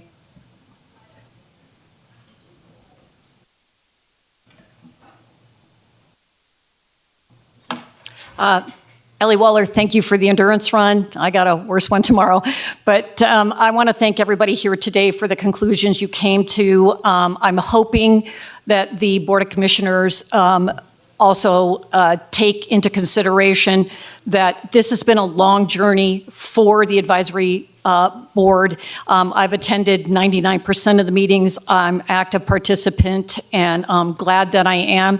And I'm hoping that we can just let it stand. Thank you, Bryce, for bringing that up specifically. Let's let this thing get off the ground, work its way through the system, find the errors, embrace the good things that have come forward. Thank you.